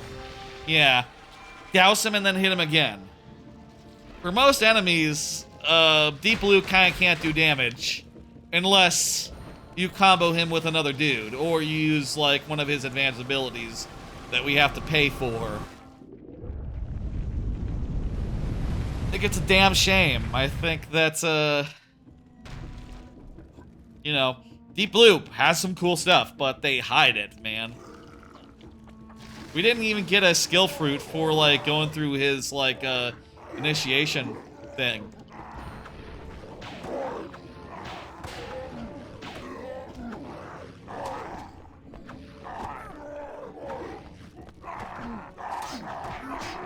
Well, whatever. Last bit of follow-up here. Follow-up on highlights, clips, and shorts. I've been saying, recently, there's been a whole bit of a situation. We can't even do Hurricane with this guy. We need more skill fruits. Ironically, skill fruits are from an anime from this season that I talked about before. I didn't even make that connection when I talked about that anime. This game, you collect skill fruits Huh. Didn't make that connection earlier. I have now made that connection. Need more of them. About highlights. Recently, Twitch made the announcement. If you don't know how Twitch works, right? When there is a live broadcast, it becomes unavailable. It gets, like, expires and deletes itself after, like, depending on, like, if you're a partner or a Amazon Prime user, which I am, it's more time or less time. But for me, it's like every 2 months it takes for a VOD to expire. I like to clip up, like, memorable moments from streams, from every stream that I do, and as a result, I've been saving to keep them from expiring because I've been behind on them. I've been saving a bunch of streams as highlights. Twitch just recently said, like, hey, you can only have 100 hours of highlights now, and in a month's time, we'll just delete any that go over that hard limits. So I've had a sort of situation on my hands the last few weeks trying to more earnestly catch up and doing an alright job, you know, clipping more than I have in the last couple months. You know, more than I have in a long time, and making some genuine strides to reducing some of the bigger streams that have been, like, haunting me. I feel like I really started falling behind, like, the month after I did, like, 25 hours of Mario Party streaming, and it was at that point I said to myself, like, okay, I can no longer do this in linear order. I cannot just do 25 hours of Mario Party streams right now. I gotta skip ahead and do, like, ooh, you know, this fun playthrough and this thing, and that real good one-off, and this Mario Maker stream, and that Mario Maker stream, and this Mario Maker stream. You know, and once, do I have to kill these guys, or is this just, am I wasting my time here? I might be wasting my time here. So let's leave. Wait, no. There's, like, arrows that are pointing to those guys, aren't there? Or are those just... Are those always there when there's enemies about? Maybe that's just telling me, like, how much health they have and things like that.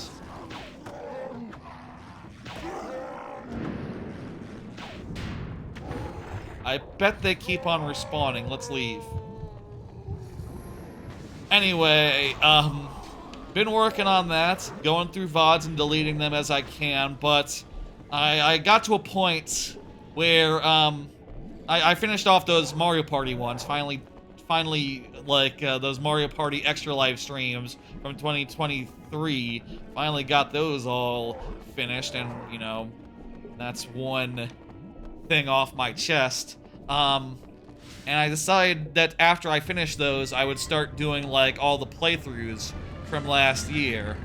And to that end, I decided to go ahead and pull the trigger on something I've been thinking about, which is that it might be time to just go ahead and admit that, like, I cannot just catch up normal style. I'm gonna have to, like, sequester these highlights locally, and that's exactly what I did. The other day I started, like, downloading, like, as many of them as I could and deleting them from Twitch and getting the highlights count down that way.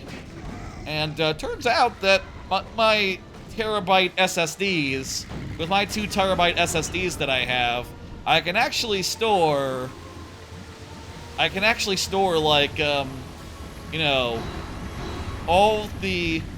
I'll say I literally downloaded the Twitch VOD highlights for everything that wasn't a playthrough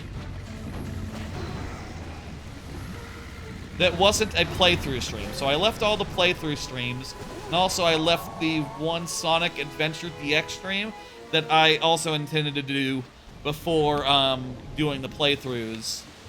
And I got halfway through with that last night. So that's nice. That was a 10-hour stream, so it kind of takes a while to go through. I'm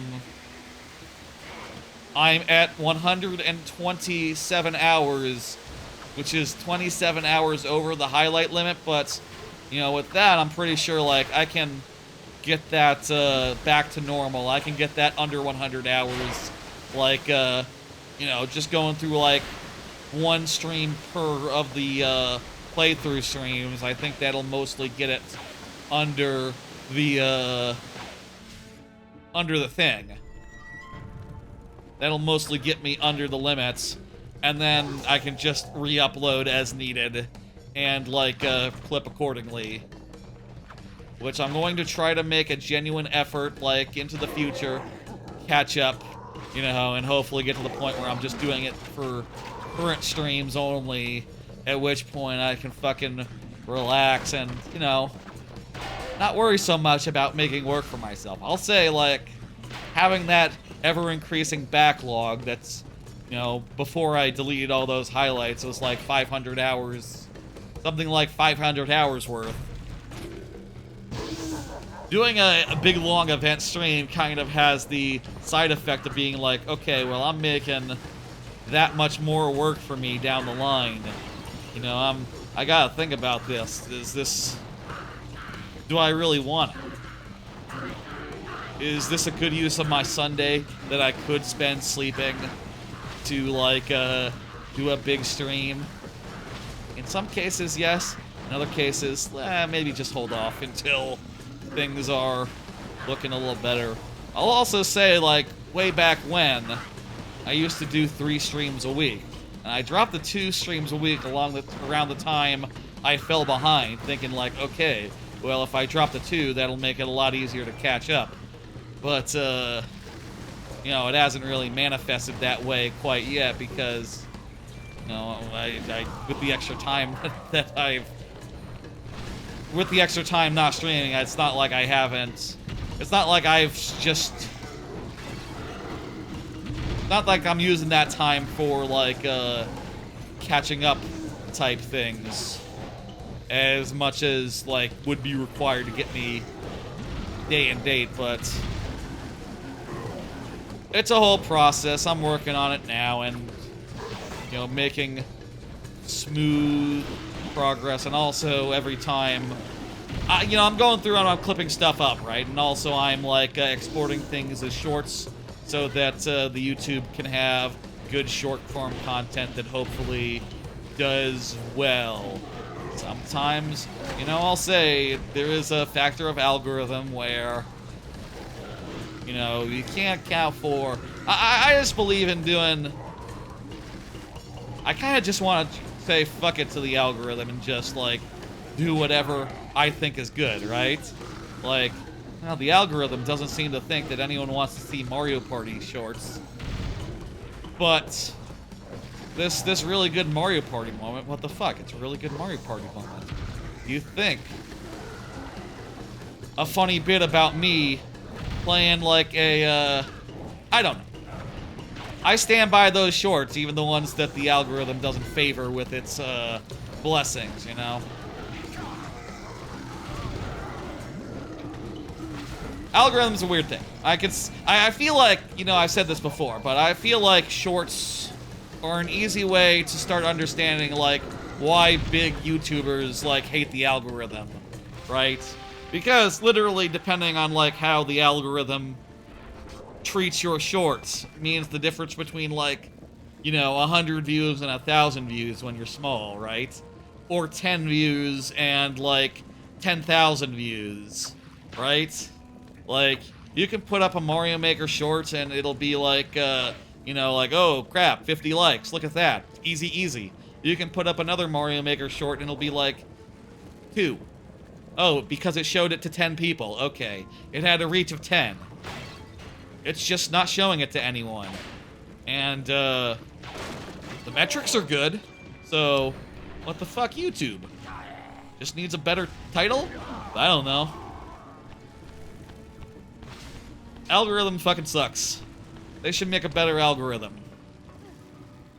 You know, that's sort of the thing people say is like the secret sauce of, like, TikTok, but, like, literally just showing people... It should be more predictable when you put up a video. Like, you should be able to expect, like, a reliable, you know... If you know how many views a Mario Maker video should get for your channel for, like, you know, this thing, right? I don't know where YouTube gets off, like, I don't know even how it makes the determination, like, oh, I'm gonna push this one versus not that one. Like, it's just maddening. And, at the very least, I can say, like, well, for me, it's not a monetary thing. For, like, Twitch, for, like, big streamers, big YouTube people, like, yeah, no, a bad algorithm result is, like, making 10 times less money than you expected, basically. For me, it's just, like, a self-esteem thing, which is to say, like, you know, it makes me feel good when I see number big. And it kind of makes me frown a little when I go, like, oh, YouTube didn't show it to anyone. And that's fine. It's not a big deal. You know, I feel bad. Should I feel bad for big YouTube people? I feel bad for people who try to make their primary, like, their primary, you know, their primary business off, like, Twitch and YouTube. Because it seems like it is hell in this thing to, like, actually make it big and, like, you know, sustainably so. How the fuck do I get out of here? What's going on? Where's the thing? Is there a thing on the wall I need to spin? What's going on? I don't know. Oh, there it is. Kind of hard to see, honestly.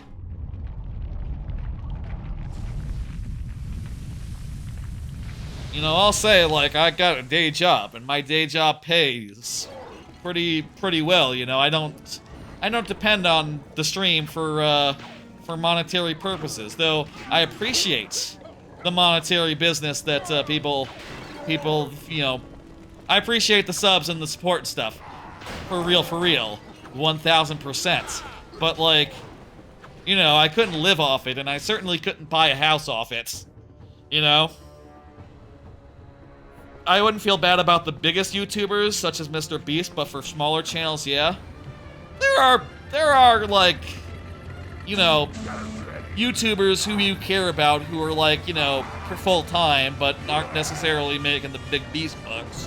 Like, how much do you think Technology Connections makes? I feel bad for Technology Connections. Technology Connections is pretty good.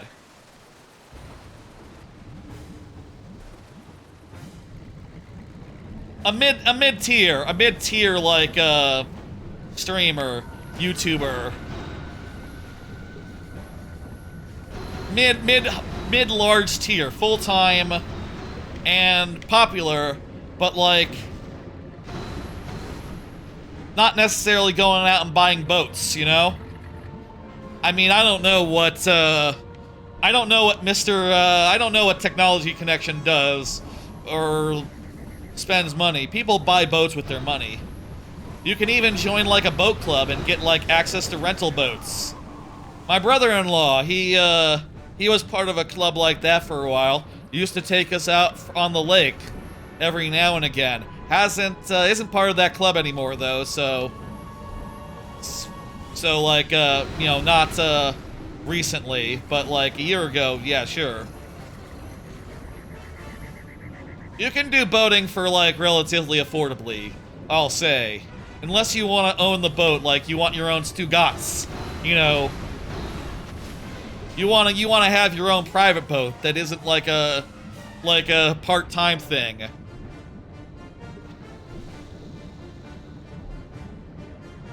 What's this chest? Is there money in this chest? Parts.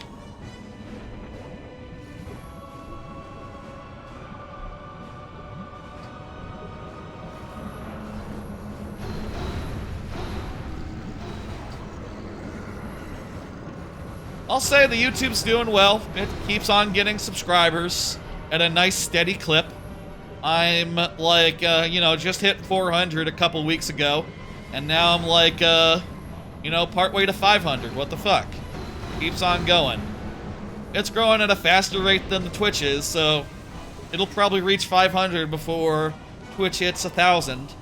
So, you know, that's cool.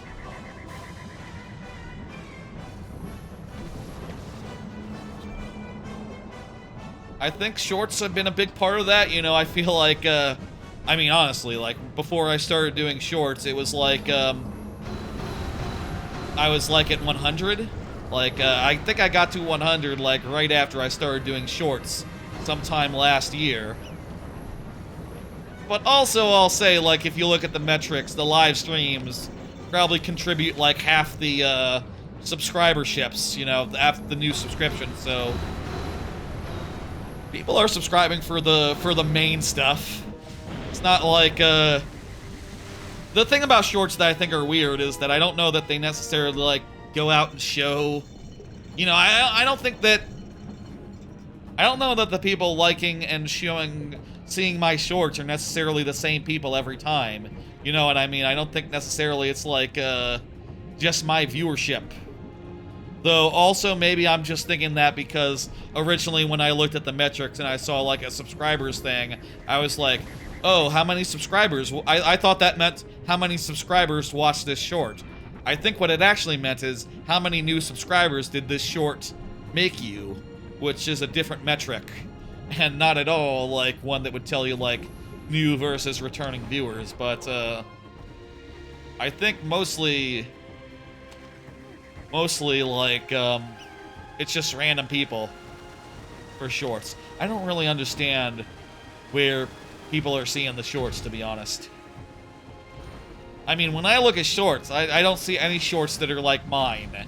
You know, just like clips of a stream, even though Twitch lets you export clips to YouTube, and, like, you know, it's so easy that anyone could do it, anyone should do it. Giant Bomb has, like, shorts in that way, right? I'm sure Giant Bomb has, like, a whole, you know, that's what, what's that dude's name? Who's, like, the guy who uploads the YouTubes and stuff? What's that guy's name that works on Giant Bomb? I think it's, starts with a Z? Is it like a Zach or a something? I'm sure that dude is responsible for, like, doing, like, I bet, like, most of the media sites do some stuff like that. I don't know. I think at some point I should, like, stop talking. Turbo Sean! I don't know why I thought starts with a Z. Thinking, like, Zach. That's not Sean. There we go. That's the name, yeah.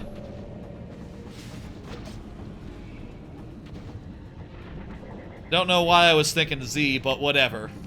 Yeah, that dude. Sure, that dude manages, like, a couple of social feeds for that, that website/gaming media outlet that I like a lot. Anyway, at some point I'll just, like, stop talking about it and just do it quietly, spending my, like, nights and weekends trying to catch up on that crap. I'll say, like, some part of, like, sleep catch-up that's making it hard to catch up on sleep is the fact that I do want to catch up on that crap, which means that at, like, oftentimes at the end of the night when I could be, like, just going, like, okay, I could go to bed now. Instead, I'm saying, like, you know, I'm done watching The Simpsons, I'm done playing Metroid Prime, I'm done, like, watching my anime. Instead, I'll say, like, okay, let me do, like, 5 hours of clipping real fast and just go to bed more around 3 o'clock. You know, 3 or 4 or so. It's, I mean, I'll say, like, I should probably be doing that earlier. I should probably start with this thing that feels a little bit like work.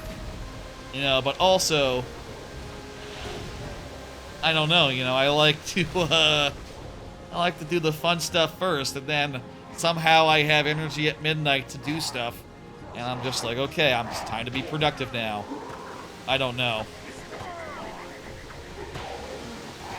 At any rate, it's something that, I'm stressing over. And, long story short, as far as that, long story short, at the very least, I'll be under 100 hours, and, turns out it doesn't take that much storage space to to store, like, you know, the videos at the quality at which Twitch has them.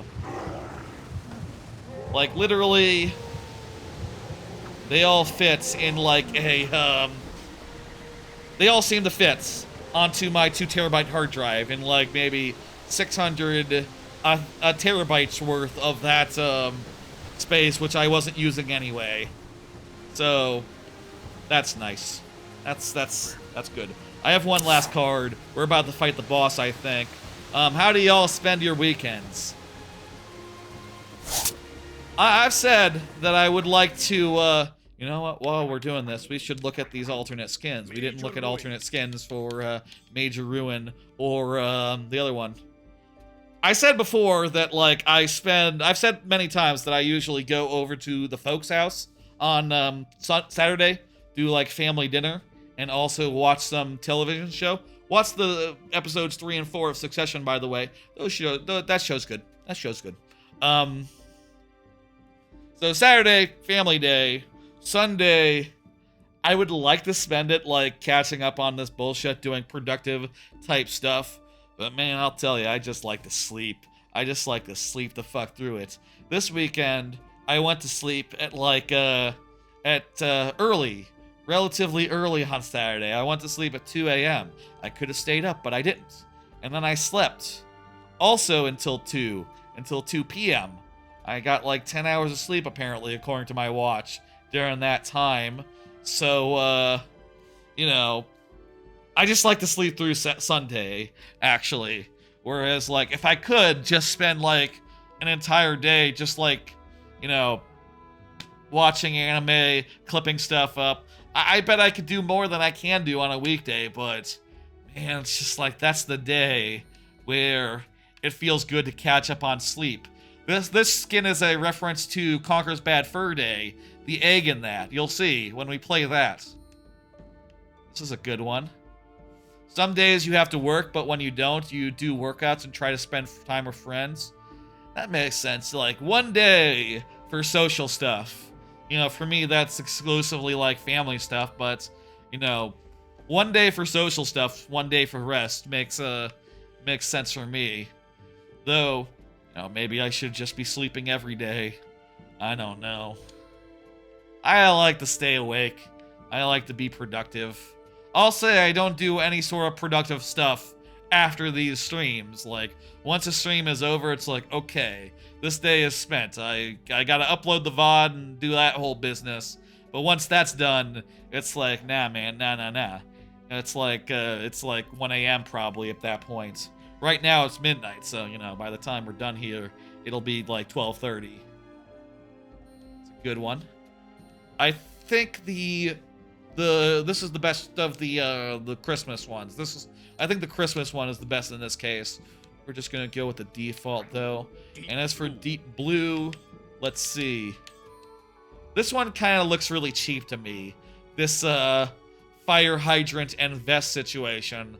Like, I feel like this would be like in more modern games that has like qualities, has like rarities for each skin. Ooh, that's an interesting like way to judge these skins, like what their rarity would be.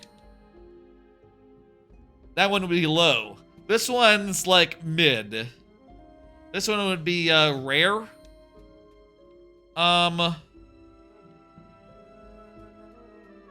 Common. Epic. This one's epic. Or legendary. This one, I think the spider is the best one of those ones. Let's judge the other skins real fast. Legendary, epic. This one works for me more than the other armored one. I'm gonna say rare. Are we doing uncommon as a separate one? This one's epic. Or legendary. I don't know. It's hard to make that call. This one, I'll give this one epic, but not legendary. I'll give this one legendary. This one is rare. This one is rare. And finally, For Ash. Legendary. Common. Common. Epic. Deep blue. Really, we could unequip most of these guys. We're not going to need most of them. That eagle looked goofy. You don't like the eagle? Oh man, the eagle is my favorite of his skins. I love the eagle. I think the eagle looks great. The eagle is one of those fan suggestion ones where a fan sent in the design and they held a whole contest to like design it. You love it. Okay, you love its goofiness. To me, it looks regal. To me, that's just a regal-ass look. Maybe more of a griffin. You know, also has, like, the tail of a griffin. I don't know. Griffin is like a category. Boss time. Let's go. We're gonna beat this boss, and then we're going to end the stream.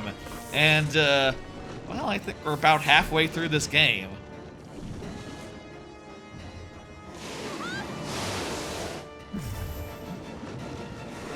And I'll say two things. Two things real quick to say. A powerful monster. Press the A button to read about the warriors at your command. I know. Two things to say about this game. One, the next world is a full world. Two, the final area is just a big gauntlet. It's just a big action area. So, like, once we're done with the next world, we're basically on to the final sequence. The Bowser's Castle, if you will. Like, it's end game, and it's pretty straightforward, honestly. Honestly, I think it could use a little bit more meat. All things considered, you know, especially considering I'm playing this now, and it looks like this is going to be a 2-stream number, maybe 8 hours in total, but it's fun and good. What's the gimmick with this guy?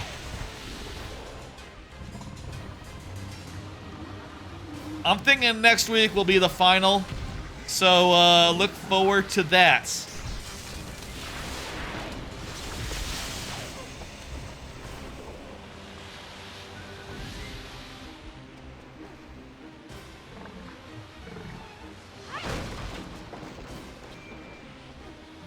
Here, more Griffin.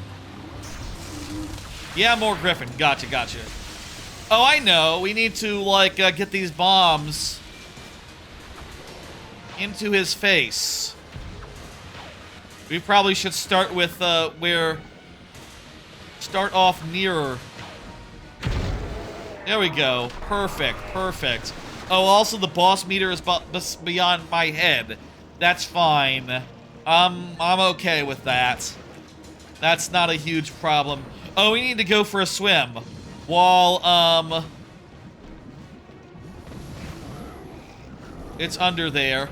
And shoot down its balls.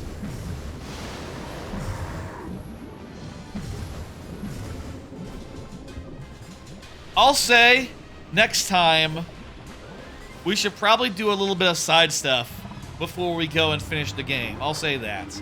I think I would like to go get some more energy fruits, get more of my warriors, like, leveled up, and, you know, the elemental fruits, the skill fruits, whatever they're called, are worth collecting, and in some cases I feel like are super essential. Like for some of our dudes, like you know, they're kind of not as good without them. Deep blue, definite C tier. Worst elemental warrior ever. Just the clunkiness of the underwater controls and, like, the fact that you don't start off with any of his good moves. Yeah, it's just, hard to, say a positive thing about Deep Blue.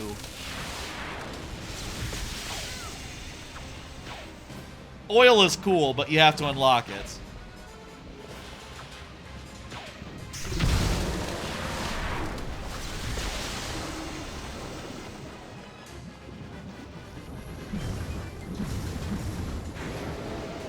Alright, one more time, and we'll be finishing this. And, boss, we will be unlocking, who do we unlock? Is this where we unlock, Chilla? Get our Chilla back? I think this is Chilla from the tutorial. You know, the tutorial area has, Chilla in it. And, he's like the last one that you unlock through, no, there's actually one more.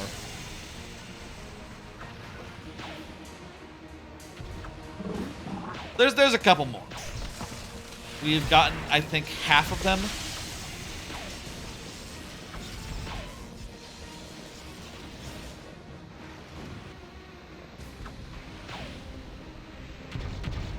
Oh boy.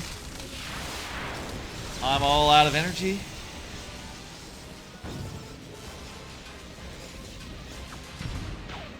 There we go. And one more.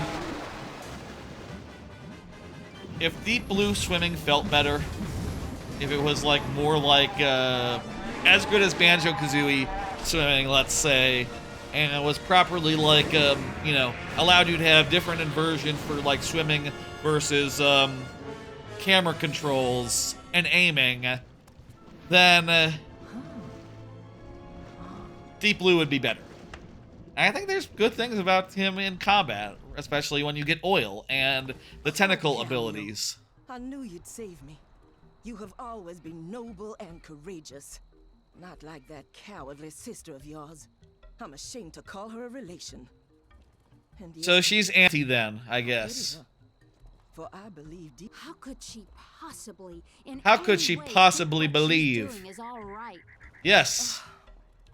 It was your mother's desire you never hear this. But I suppose now it's better you know. Thena only bore Solon one child. Who? And who? Callus.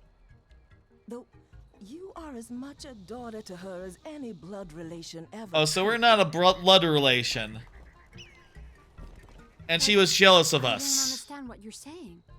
A miracle brought you to us, Kameo.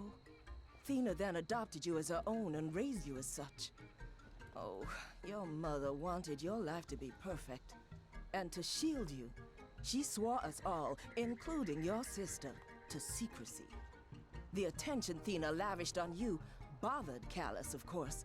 But I think she always Naturally felt secure in the idea that when the time came, That she, as Solon's rightful heir, would receive the transformation magic.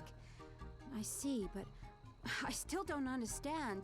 I never expected this power, and if I'd known all this would happen, I'd have refused it. no, your mother was right to pass the power on to you. Callus has proven by her betrayal that she is not worthy of such a great responsibility.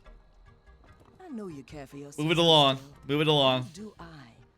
But sadly, she Chill is up. lost to us. And you must do everything necessary to stop her. Her lines are not done yet. Firmly in your hands. And as a sign of my faith in your abilities, I present to you. Cut like half this dialogue. You can cut it down. I believe in you. I won't let you down. There are so many other questions I have. I know, Angel. I don't know if this game is lore rich. It has a story. And you're needed elsewhere. It's kind of just, to me, a fun action game. With fun abilities, fun like traversal, and like decent side stuff.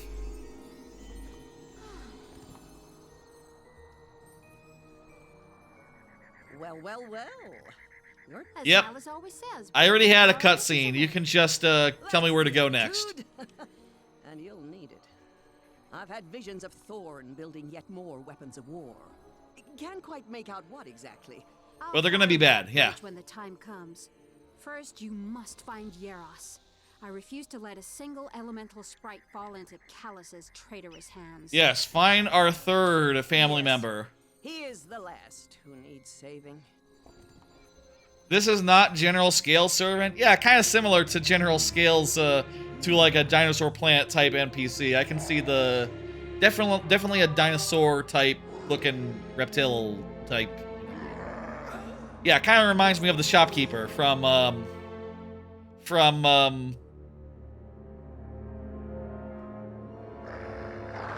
like Star Fox Adventures, which is another game that we could have played tonight, but didn't because of the result of RNG. The infinitely cold-hearted Queen Thyra. You must make haste to the village of the Snowtop tribe, as they have information that will help you reach the temple. Be swift. I don't know why. Star Fox Adventures? No, that's too low. I don't know why I read that in that voice. That's like I've been watching The Simpsons. That's like the voice that you would do for like that scene with the birds and Hans Mole Man. That's sort of like that whole deal. Whereas what you're probably looking for is more of a no, that's too low. You're looking for more of that. Well, anyway, that's a stream. That's pretty much all what we have time for tonight. So let me get this fruit. It is 12:20. This has been a good 4-hour installment of a playthrough, which is kind of more or less like what I like in a playthrough stream these days. Can go as low as 3 hours to I like to do a little more. I like to make a little more progress than this too. If ever we're at 2, I'm always going to push to keep going, to go a little bit farther, to get a little bit more deeper in. If you find any room.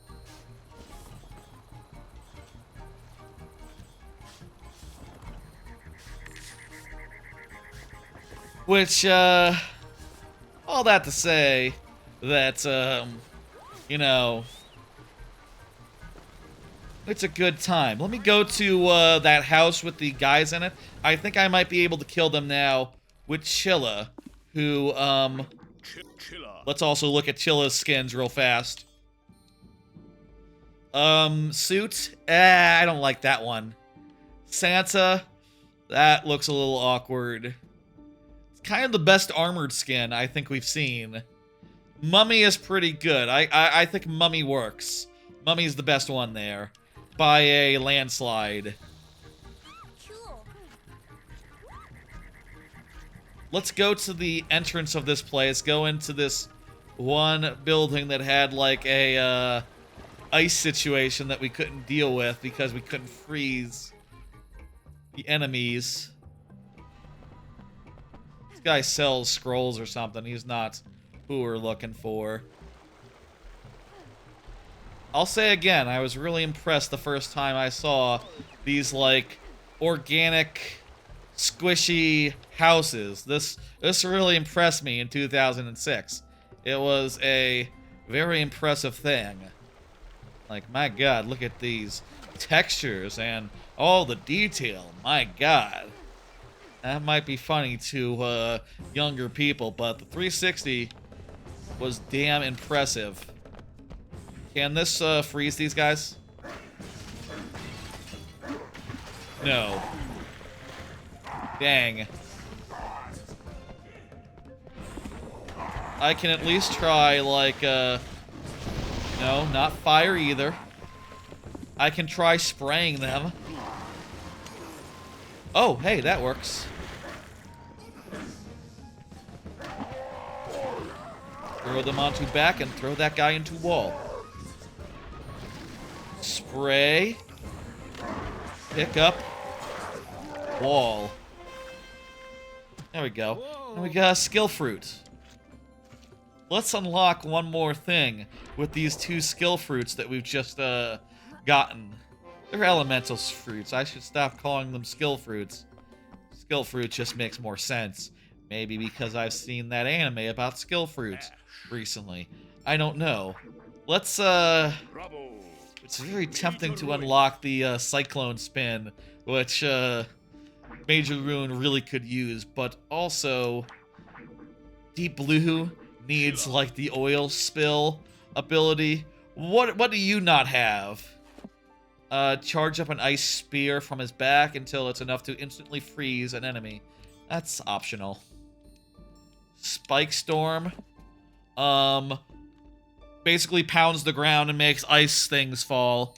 That's cool. That seems like an unnecessary thing to me. Slam Hammer lets you get an enemy and then pull them off the back to use it for a oh, actually, you can use them as a club first off for sure, but also you can you can do like a super slam attack. That's also optional. I'm okay with none of those. Let's get Slick Jet, which will allow us to have like the one combo ability in this game. And make like make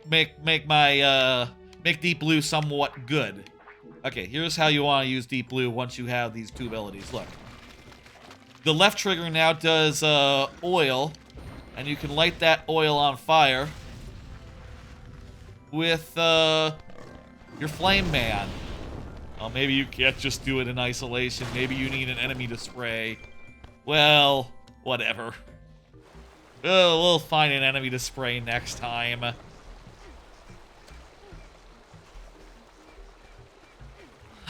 I'm low-key a little bit tempted to, like...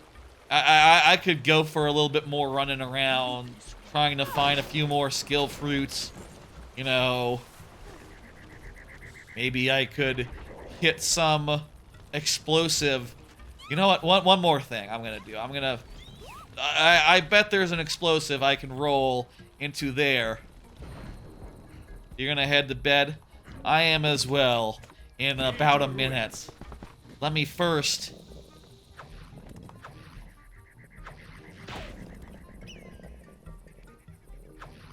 Next time, before we go to the final area, we should run around and, like, get some more skill fruit, unlock some more skills, you know, get as many as we can. But that's gonna be a next time thing, not a right now thing. Also, if we leave town, we would have to fight a mini-boss, which we're not gonna do right now. You know what? Let me go by the shop and buy the adult wallets. One more thing. Just a couple more things we can do around town. I have no idea where the shop is, and it's a little bit dark. There it is.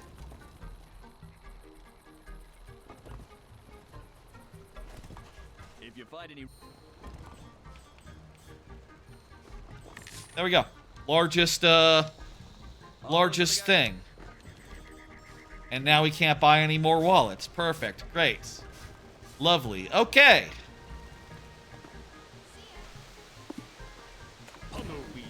Well, folks, that's gonna do it for tonight.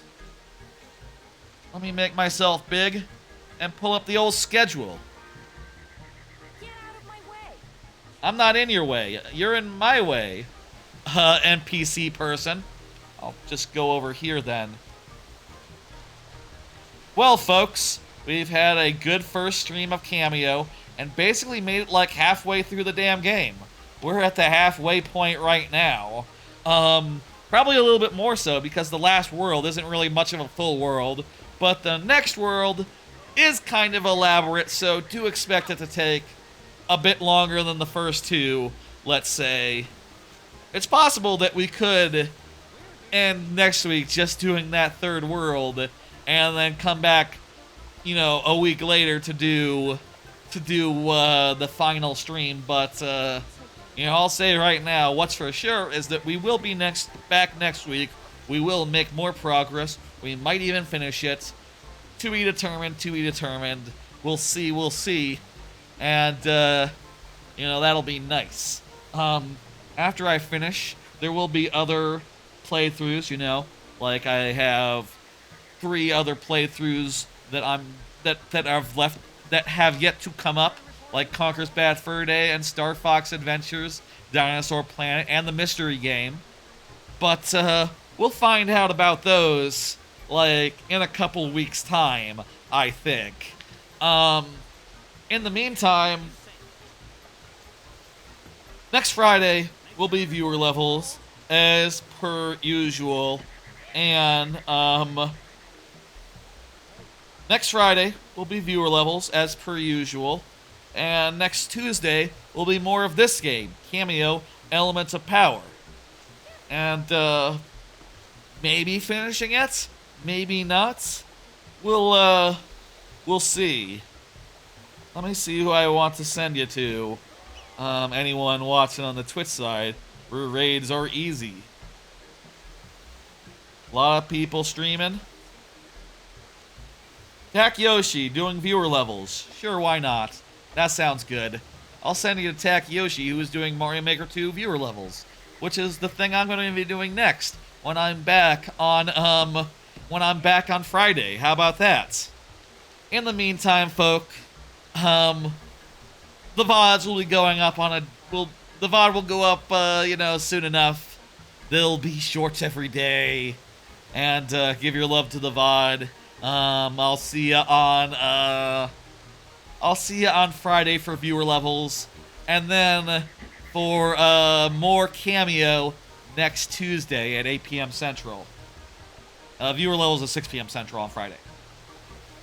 Let me get ready to stop. Alright, I'm ready to stop. Alright, folks. Y'all take it easy. I'm going to send the Twitch people over to Takayoshi. I will see y'all on Friday for viewer levels. If you're looking for more of this, we'll be back to maybe finish it. Probably, I feel like almost definitely finish it next week, next Tuesday. I'll see you then. I'll also see you on Friday. Both days. You see, read the thing over that direction. Hard to know which way. I'll see you on Friday, Tuesday, or whenever in the future. Y'all have a good one. Good night. Bye, folks.